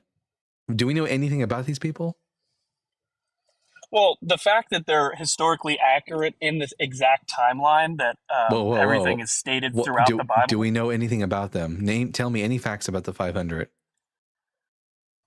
Well, like I just said, the idea that you're giving is that nothing they're saying has any trueness to it because you're not following. No, here's the problem. We don't know anything about the 500. We don't even know that when it says that Jesus appeared to them, that this meant that like there was 500 people in a room and then objectively they all saw Jesus. We don't know that even that's true. Like Cap, my Bible says that 500 people existed who watched your 500 people lie about their Bible. You know, I find it rather rude to, chime in and say something like that. I don't care what you find rude. Ask Jesus to smite me if you think I'm rude. No, that's not how that works. And I didn't come in here with that attitude. And I don't appreciate you giving me that. Okay, I came in here to have a conversation. No one is forcing you to be here, dude. I'm sorry. Yeah, and no one's forcing you to be an absolute rude person right now, and you're choosing to be that. So why don't you just be a decent person while I'm talking? So either pray to smite me or. Okay, I do not care for this. Cap in Paradise, tell me any facts about the 500, even one fact about them. Can you tell me any of their names? Can you tell me where this happened? When this happened? What did they see? Anything. Can I answer that with a question? Or are you going to mute me again? You can answer it directly. No, I'm going to answer it with a question that will give you an answer. Oh, God. Can I do that? No. Well, then this isn't a two-way conversation then. It's not. This is a one-sided ambush style conversation. This is I asked you a question. And this is I asked you a question, and this is you will answer that question. Can you tell me any facts about the 500? I feel like the answer is no.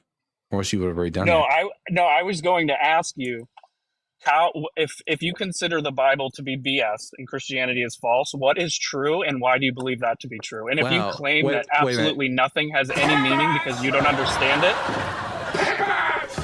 So we're not going to pivot, and you're going to answer my question about the 500. Well, the funny thing is my answer is direct. No.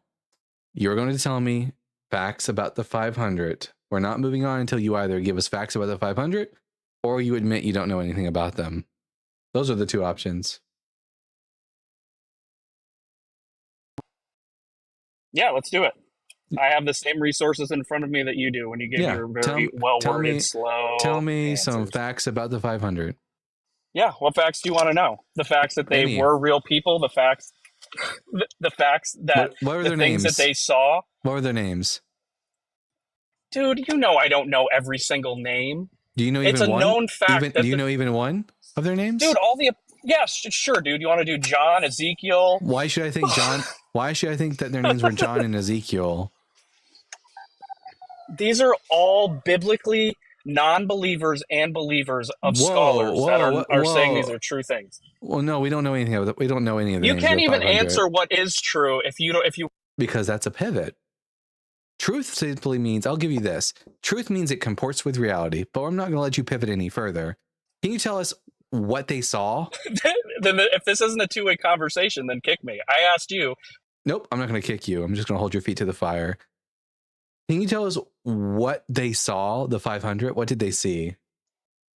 Oh, there you go.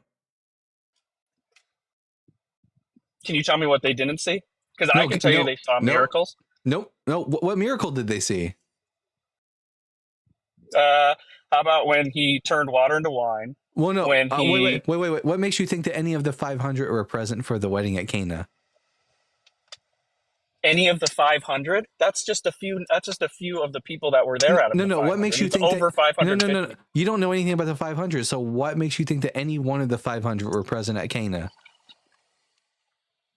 I don't even understand your question. I don't. Paul mentions that there are 500 people that Jesus appeared to. Over 550. What makes you think he just says 500 is the word he uses? Do you see when you're looking at your computer? I want you to search. I'm looking at my comments. I will look up the verse right now and I will read it. I will look up 1 Corinthians 15, verse 6. The exact sentence by Paul is, and I quote, then he appeared to more than 500 brothers and sisters at one time, most of whom are still alive, though some have died. So, how do you know that any of these 500 people were present for the wedding at Cana? The same way that I know that George Washington was real. That doesn't. That's empirical evidence. Wait. You have a letter. Do you have such an accurate answer. We have George Washington's It's not accurate. dentures. Do you have any written letters from the 500? I have written letters from George Washington. Do you have the dentures of any of the 500? Do you have any of their clothes? You have the location of the remains of any of the 500? Yeah, because we have all that. I just said the same way. That's the way that we know George Washington is real. That's the way that's we know. the same concept. That's the way. Of it's how not. we know it's that not. Jesus was real. It's not. I know George Washington is real because I have his clothes. I know where he was buried. I know his name. I have words written by him. I have his dentures.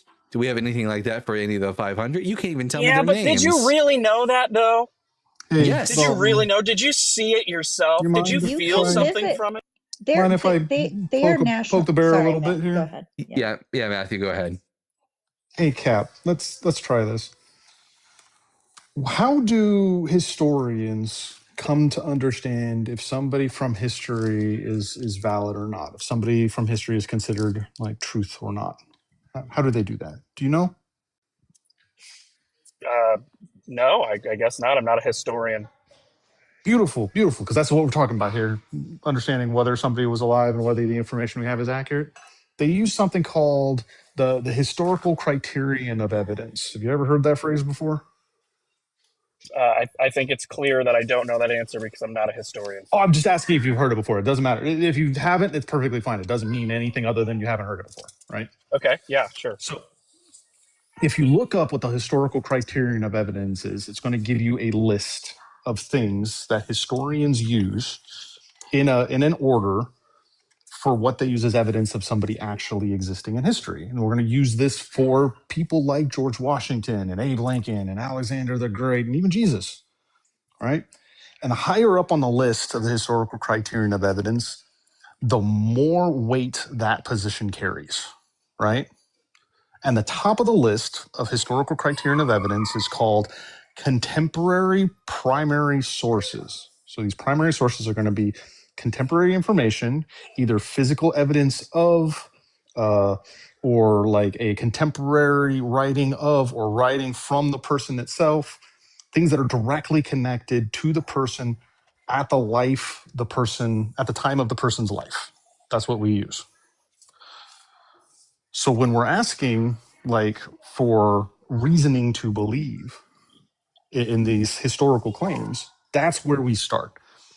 So the first question would be is there any contemporary firsthand accounts of witnessing Jesus after his death? I'm sorry, you're going to have to repeat that last part. You just broke up on that last maybe 2-3 words. Sure. Do we have any verifiable contemporary evidence of somebody witnessing Jesus after their death? In our lifetime? This would be firsthand. I don't think that's I think it's a fair question to ask, but I don't think it's a fair question to ask knowing what that one, again, I'm going to use the words one-sided ambush style question. There is no answer to that that's going to make me. So I'm not doing that to you, Cap. I'm not doing that to you. I'm asking questions and talking to you and accepting answers. And I can't believe that you have to tell me that that's what you're doing. Matter. I understand, but no. Nobody on this earth has been living in that time, unless somebody can live thousands of years. We didn't ask that. Contemporary is from the time. Do we have any evidence from the time of? So that would be somebody who lived at the same time as Jesus, knew Jesus, witnessed Jesus, and we have like a direct writing from them. Yeah, I mean that is what the Bible is. Now, if you're talking about proof versus evidence, those are two different things. Which book which book is written by someone who knew Jesus and was an eyewitness to him? I'm not aware of any. You have the Testament of John. I mean, the famous John 3:16. I mean, these are all people that followed Jesus. When do we That's think evidence John of was that. written? When do we think John was written? I don't know the exact era that was Between written. 90 and 110 CE, approximately. I'm not sure. When did Jesus die? When did Jesus die? I'd also like to put a quick cliff note in here, just because I don't know the exact era and timelines of everything out. I don't expect you. I don't expect you to. I never expect somebody to. I ask if you don't know. I answer what I know. I don't expect anybody to know everything about everything. I only actually. Right? Just veering off the path just a little bit. If you're so knowledgeable on this, and this isn't a dig, why is it that you're in this debate or this talking about? The host is a buddy of mine. Or I should say, what is your background? We're not pivoting. We're not pivoting. We're not doing it. I'm here because the host is a buddy of mine. You're kind of upsetting me a little bit. Honestly though. Good. Yeah. When was Jesus yeah, crucified? Okay, about when was Jesus crucified? I don't know the timeline on that. The estimates are around 33 CE. It's in the mid 30 CE. Can I ask where you're going with this without sounding disrespectful? Okay. So the author of John, I kind of want to wrap this up myself. He wrote it between 90 and 110 CE, means this is 60 years after the fact, and it's considered to be an anonymous source by historians. It's not even given the title of John until later, right? Decades later. Second century. How does that we don't know who wrote the Gospels. Middle of the second century, late second century is when they get the titles of all the Gospels. All four of them get dated or get their titles later. None of them are dated prior to like 67 CE. So none of them are considered contemporary, and we don't know who even wrote them. So we can't use those as contemporary evidence at all. I think that info is actually it's very one-sided, because that's actually debate amongst different churches and what faith is considered to be more valuable as far as like what is true and not. It's actually the historical consensus. So this is historians discussing Well, it. you also have scientists, if I can chime in, you also have scientists that also say evolutionary theory is a fact, and we're taught as a fact, but it's actually a theory. That's a pivot. And no, it's an analogy relevant to our conversation. And also, you just don't know what the word theory means. Yeah, it's fine if you don't know what the word theory means. But I suggest you. Away. Yeah, we're not going to pivot. You guys are super condescending. I'm. Yeah, it's deserved. Anyways, I suggest you go to justatheory.org. Well, then you can write me a love letter, dude. Anyways, so I guess you're about to run. Is that what's going to happen? Anyways, so well, you said you had these things open and available to you. That means that you're either on a computer or you have something accessible to you. Go ahead and look up what the definition of a scientific theory is. Right? Like just define scientific theory, and it'll show you that it's not a guess. It's not Matthew, is that your name? Is that who's talking? Colloquial guess. Yes. Is it Matthew? That's my name. Hey, man. So. Yeah. Did you hear anything he just said? Because you were talking over half of what Matthew just said to you. Can you repeat anything Matthew just said to you before you start going on your own tangent again? So I don't even know why you're chiming in, but yes, I can. He asked me if I knew what a theory was. She's chiming in because she's on the panel and she's one of my guests, and she can chime in whenever she wants. That's why. We all talk when we want to talk. You do too. Well, I get muted when I talk, so you guys don't, because he leans more on your side versus mine. So I was just going to ask what actually started. If I pissed him off and interrupted him, I'd probably be muted too. I'm still waiting to hear you repeat what Matthew asked before you. I think you should go be a mom before you stop. I think you should stop being misogynistic. I think your God took my uterus away. You've backtalked her every time she's spoken, and you haven't done the same to anybody else, really. And I'll keep fucking muting you if you keen position of misogyny. You keep talking like that, acting like a fucking child. I'll just keep fucking muting you, putting you in the corner, putting you in your place like you fucking deserve, you misogynist piece of shit. Now you're going to answer our questions, and I don't want to hear any more misogynistic shit out of your mouth. So again, you can only talk this shit on the internet. I would talk this shit in It doesn't matter if I face. only talk it on the internet or Why what. It would doesn't you matter. like try to punch him I'm otherwise? still calling you out for the actions that you've taken. Are If you you saying want to try to defend the actions you've taken because there's distance between us, I could care fucking less, man. It just shows you're being weak about this. Are you You saying did that? something Thank you shitty. both, Just by the own up way, to doing for it, that. right? Are you just saying that as a Christian, that if you were in person, what, you would beat me up? Is that what we're saying now? No, I'm saying you're talking all of this shit over the internet, but you wouldn't do this in person. I do this. I do this in person all the time. I don't give a shit. Why would Let you me- physically harm Yeah, do you him go up? Do if you he go? Do did? you? Let me No, ask. I think Let me I ask actually. you, Cap. Let me ask you, real easy, Cap. If I was in person, would my calling you out be any less true? I didn't even get to answer a question yet. This is called pivoting, right? Is that what we're doing? Here's what I think about that. Fuck off. What a fucking baby. My God. So mad for being called out. Yeah, I mean, we called him out as bullshit. Notice, by the way, everyone, that we never got any info on the 500. And this is something you'll periodically see every time that the 500 brought up. Christians love to lean on the 500, but we don't know jack shit about the 500. Although today we learned apparently that the 500 were present at the wedding of Cana. So maybe they were all really drunk and that's why they thought Jesus resurrected from the dead. I don't know. Gee whiz. Matthew, have you been getting any good interlocutors lately?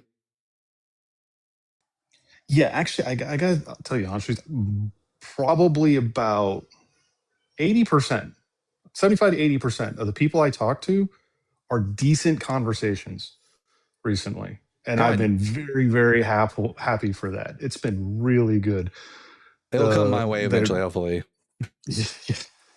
It's taken me a while to really dig into how to have the conversations, but tailoring the way I talk to people based in like my first impression of them is done a really, really good job of getting some decent conversations. And I even had a decent conversation today with somebody who came up who was obviously biased against the LGBTQ community, obviously biased, like horribly biased. But I was able to keep the conversation in a line that didn't get to any like headbutting of arguments, no calling of names, no like intentional dishonesties. It was strictly understanding, description. This is what I'm thinking. This is the outcome, and the whole conversation was good. Even though I think he was an absolute biased asshole, the conversation was still good.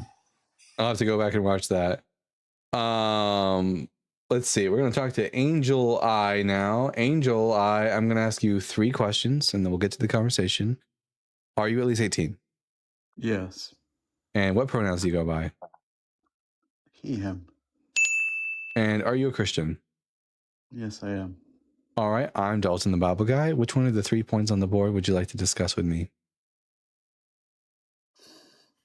I could do any.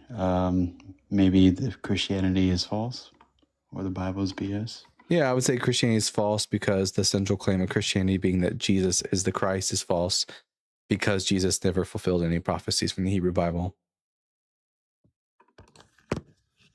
Okay.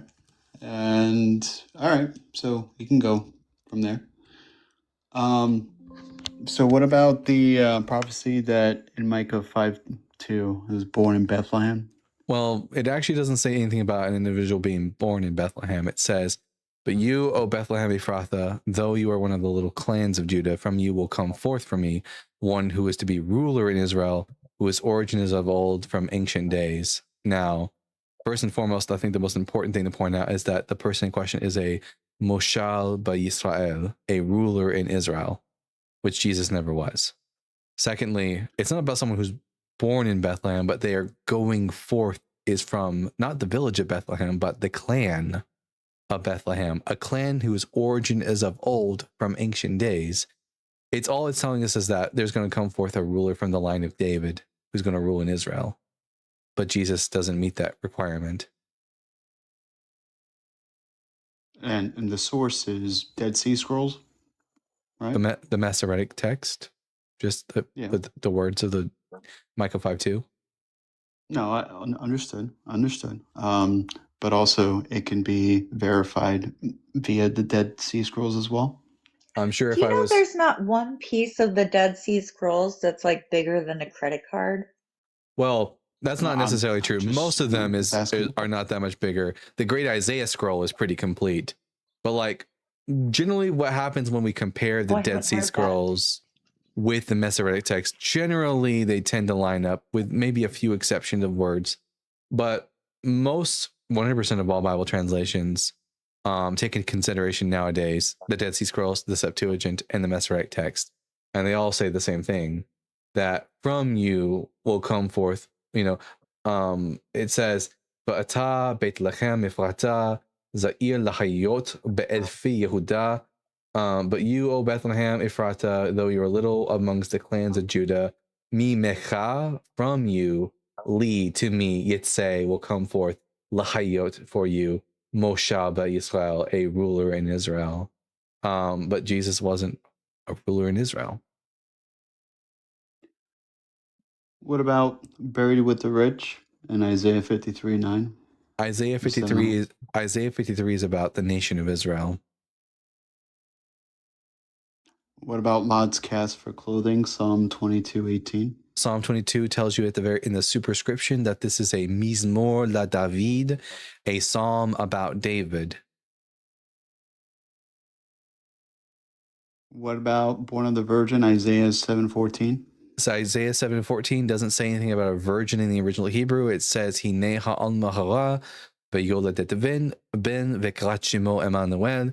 Therefore, behold, the young woman is pregnant and will give birth to a son, and she will call his name Emmanuel. So it's about a young woman, not a virgin, and not about someone who shall conceive, but someone who is pregnant, present tense.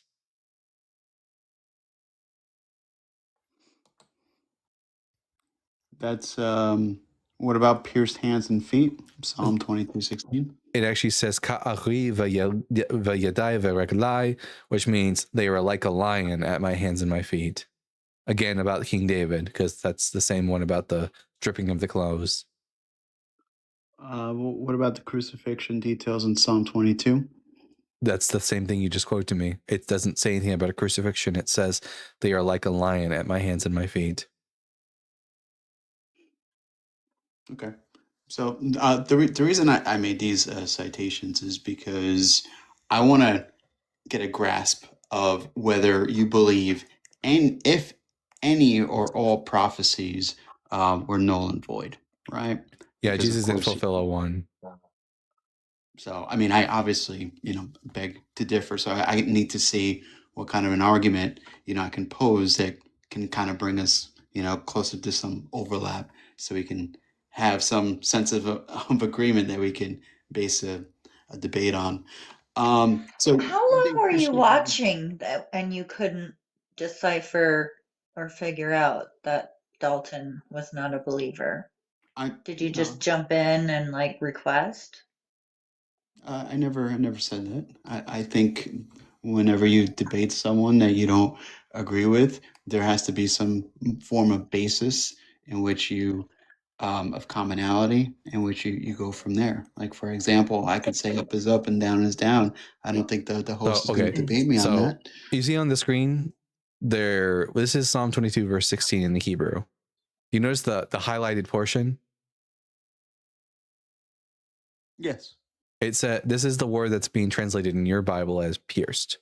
It's the word ka'ari, spelled kaf with a kamatz, an aleph with a shva patach, a resh with a kirik, and then the yud doesn't have a vowel point, but it's ka'ari. Now, there's another section in your Bible, Isaiah, I believe it's 38. Let's see. Let me see. Oh yeah, here we go. Verse 13. I reckoned till morning that as a lion, so will he break all my bones. And the word for as a lion is the same exact word. Kaf aleph resh yud, ka'ari. in Isaiah, it gets translated correctly as like a lion or as a lion. But in Psalm 22 in your Bible, it gets translated as pierced. Why do you think that is? Yeah, so we're having a translation argument, right? So that's, I mean, I don't agree with that translation that you're posing. What does ka'ari mean in Isaiah?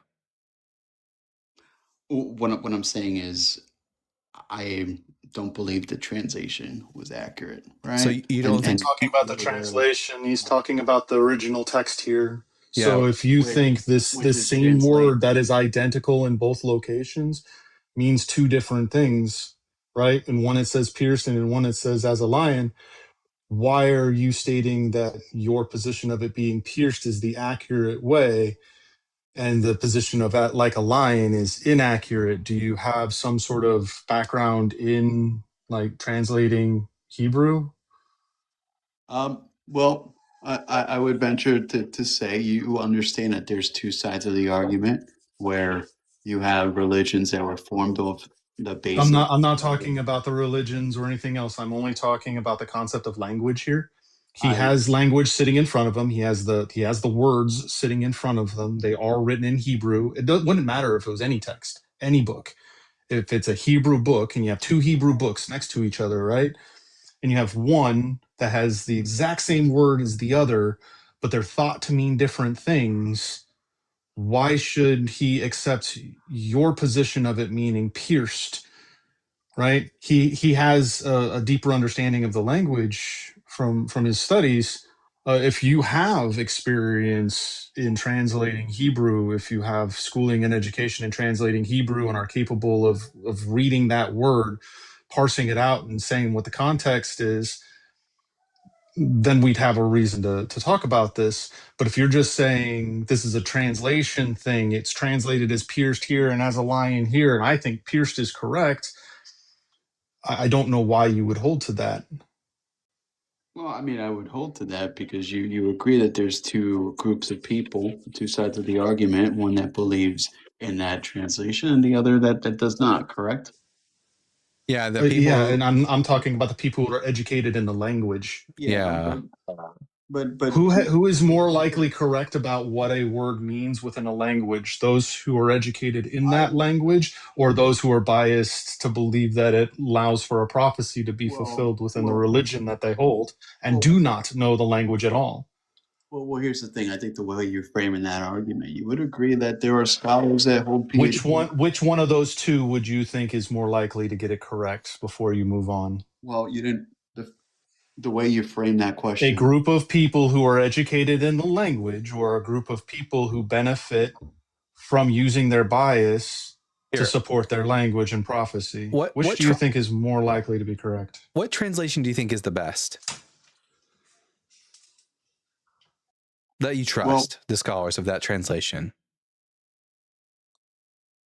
Well, here's the thing. I'm trying to make an argument of a particular, angle. So that's why I was asking questions in regards to, what prophecies. What translation? Pick a translation. The one that you think is probably has it correct. Are you talking about like a translation of scripture or? Yeah. Yes. Okay. Maybe the King James version. All right, King James. Let's go see what Isaiah 38 verse 13 says in the King James Bible. I was sighing before he even answered. Yeah. Isaiah 38 verse 13 says, I reckoned till morning that... What? What does it say there? Can you read that for me, Angel Eyes? Sure. As a lion. As a lion. So was the King James translators correct when ka'ari was translated here as a lion?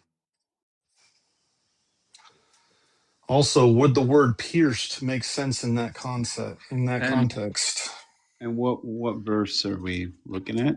What chapter? Isaiah 38 verse 13. Okay. I never cited that verse, by the way. But no, this is a verse that's brought up at countering the verse you cited because the same Hebrew word is used. If the same Hebrew word is used, but two different translations are found, that's what we've been talking about the whole time. In this sentence, it states, as a lion, from the same Hebrew word as you are getting pierced from. So if you think that word means pierced, then this verse should make sense if I replace as a lion with pierced.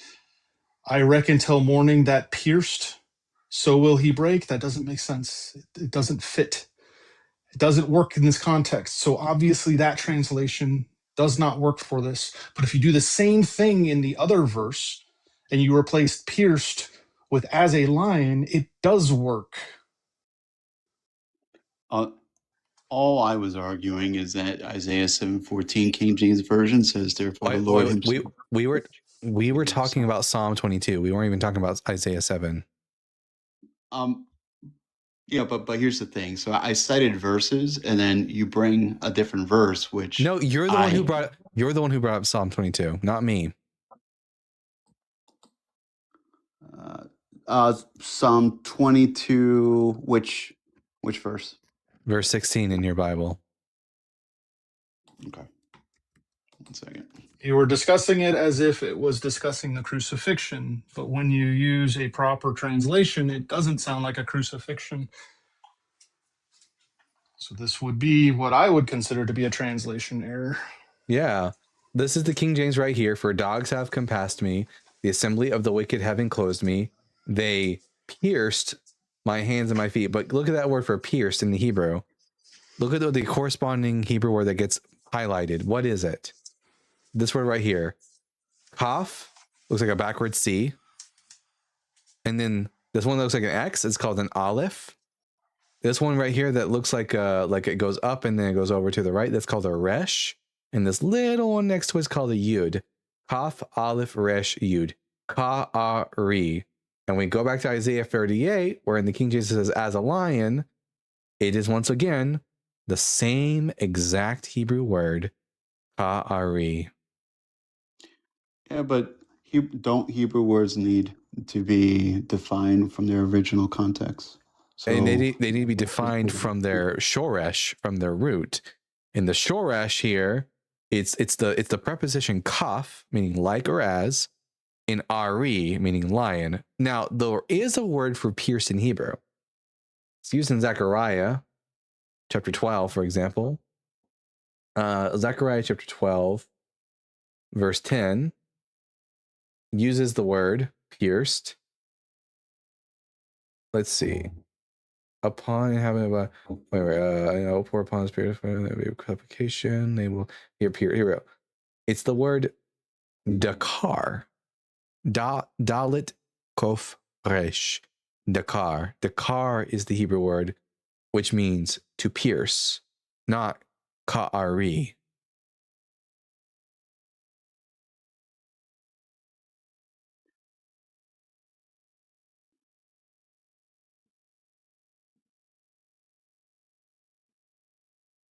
The reason for my pause is because I'm reading.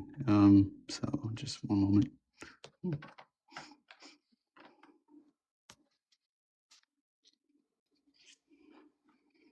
Here would be a better translation. Dogs surround me, a pack of evil ones close in on me. Like lions, they maul my hands and feet.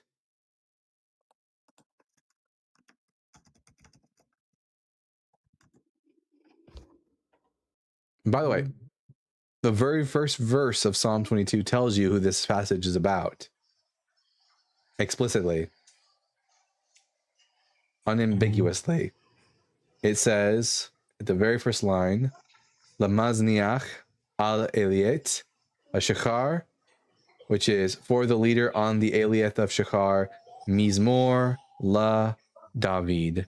Mizmor is Psalm, David is David, and it's preceded by the preposition lamed, which means to, for, about, or concerning.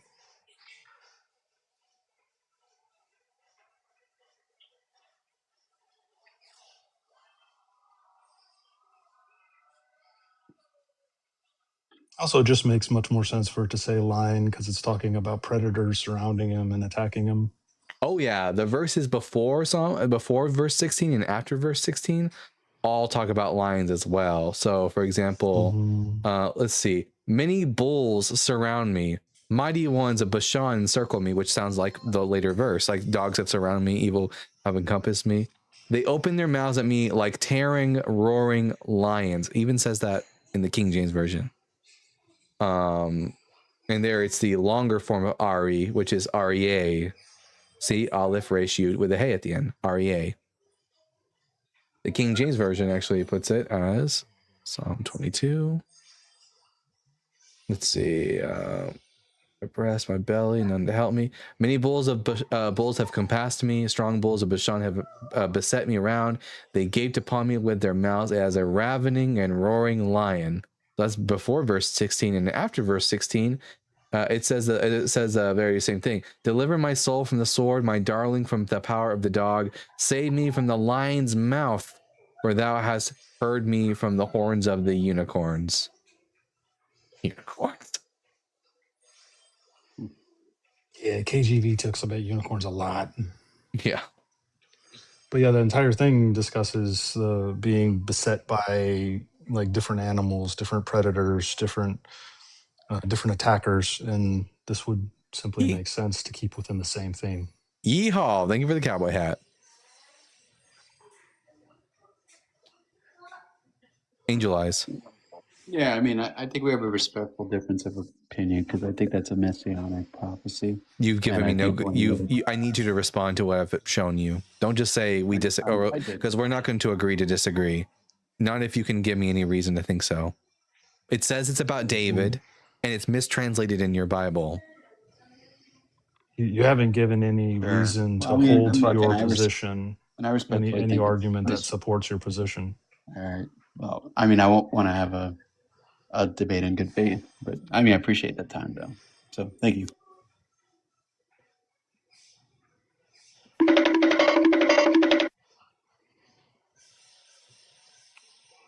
Well, that's a concession. Poor guy needs a tissue. He's all runny. Man, that was. In other news, the scripture guy is officially calling himself the Alibaba version of you. What's Alibaba? It's like Temu, but he wanted to go a little weirder with it, so he went Alibaba. Isn't Alibaba like from the Aladdin story? Yeah, well, Alibaba is historical. It's Alibaba and the 40 Thieves, the story. It's one of these days I'll get around. One of the Arabian tales. I'll get around to reading it one day. Open Sesame. Oh wait, I heard one time, and I don't know if this is true or not, but that I always thought open sesame like sesame seeds, but apparently sesame is sesame, like an Italian person. Open sesame. Is that not true, or I don't know if that's true or not? Also, Bible guy is he's not even at 10K likes yet. So I'm going to mute and just tap the screen until we get to at least 10K likes. Well, it doesn't really matter anymore because we are at the end of our show. That was never mind. Don't tap. Nobody tap. Don't tap me. But guys, don't worry because on YouTube, I love you guys, but we will be going live again on TikTok later again tonight for Bible Guy After Dark. If anyone doesn't know what that is, basically I just sort of, because I don't have the problems with, thank you for the love. Oh my God, I've never seen that before. But that one was cool. Yeah, that one was appreciated. Oh yeah, absolutely. But I because I don't have YouTube to worry about when I do Bible Guy After Dark, I usually just play music and YouTube videos and we have fun. Maybe we'll debate a few people. Maybe I'll draw a cool picture. Last time I went live, I'll show you guys what we doodled on Bible Guy After Dark. Let's see. You had some good doodles. I enjoyed them. They were pretty good. I kept popping my head seeing what you were working on. It was nice. Oh yeah, last one we did was a chimpanzee. Let me see. Second. Mirror screen. Suck it, Bible guy. You made it to 10K likes anyway. Hell yeah, look at that.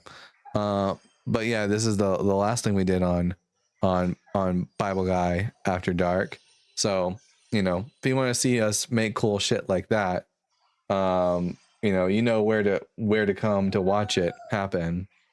But let me see who I can send you guys off to right now. Let me take a look. Let's see who's live.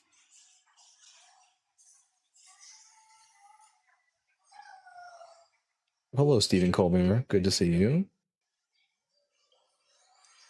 Let's see.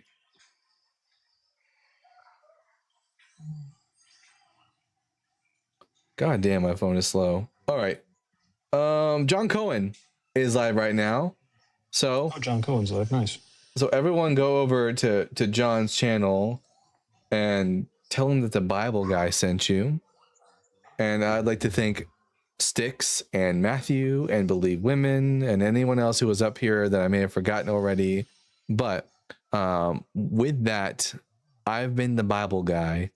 Remember to keep reading, keep learning, and we'll see you all again in like a few hours when we do Bible Guy After Dark. And except for if you don't come, then I'll see you tomorrow at some time. We'll see.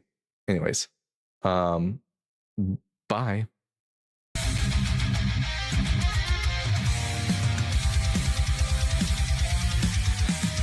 Born from dust and questioning fire, wielding truth like a sword of desire.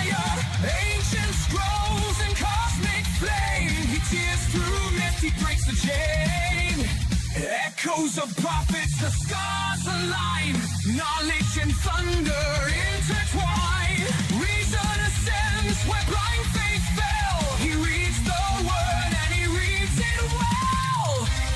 The Bible guy, seeker of the light, through time and fire he rides the night, with reason's blade and wisdom's cry.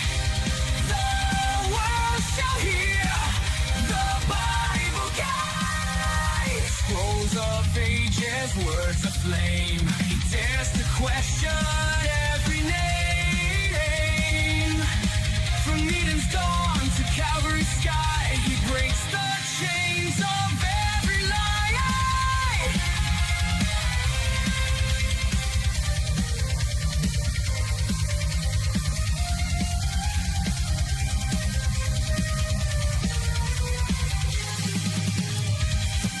Logos, Logos, the word and the flame.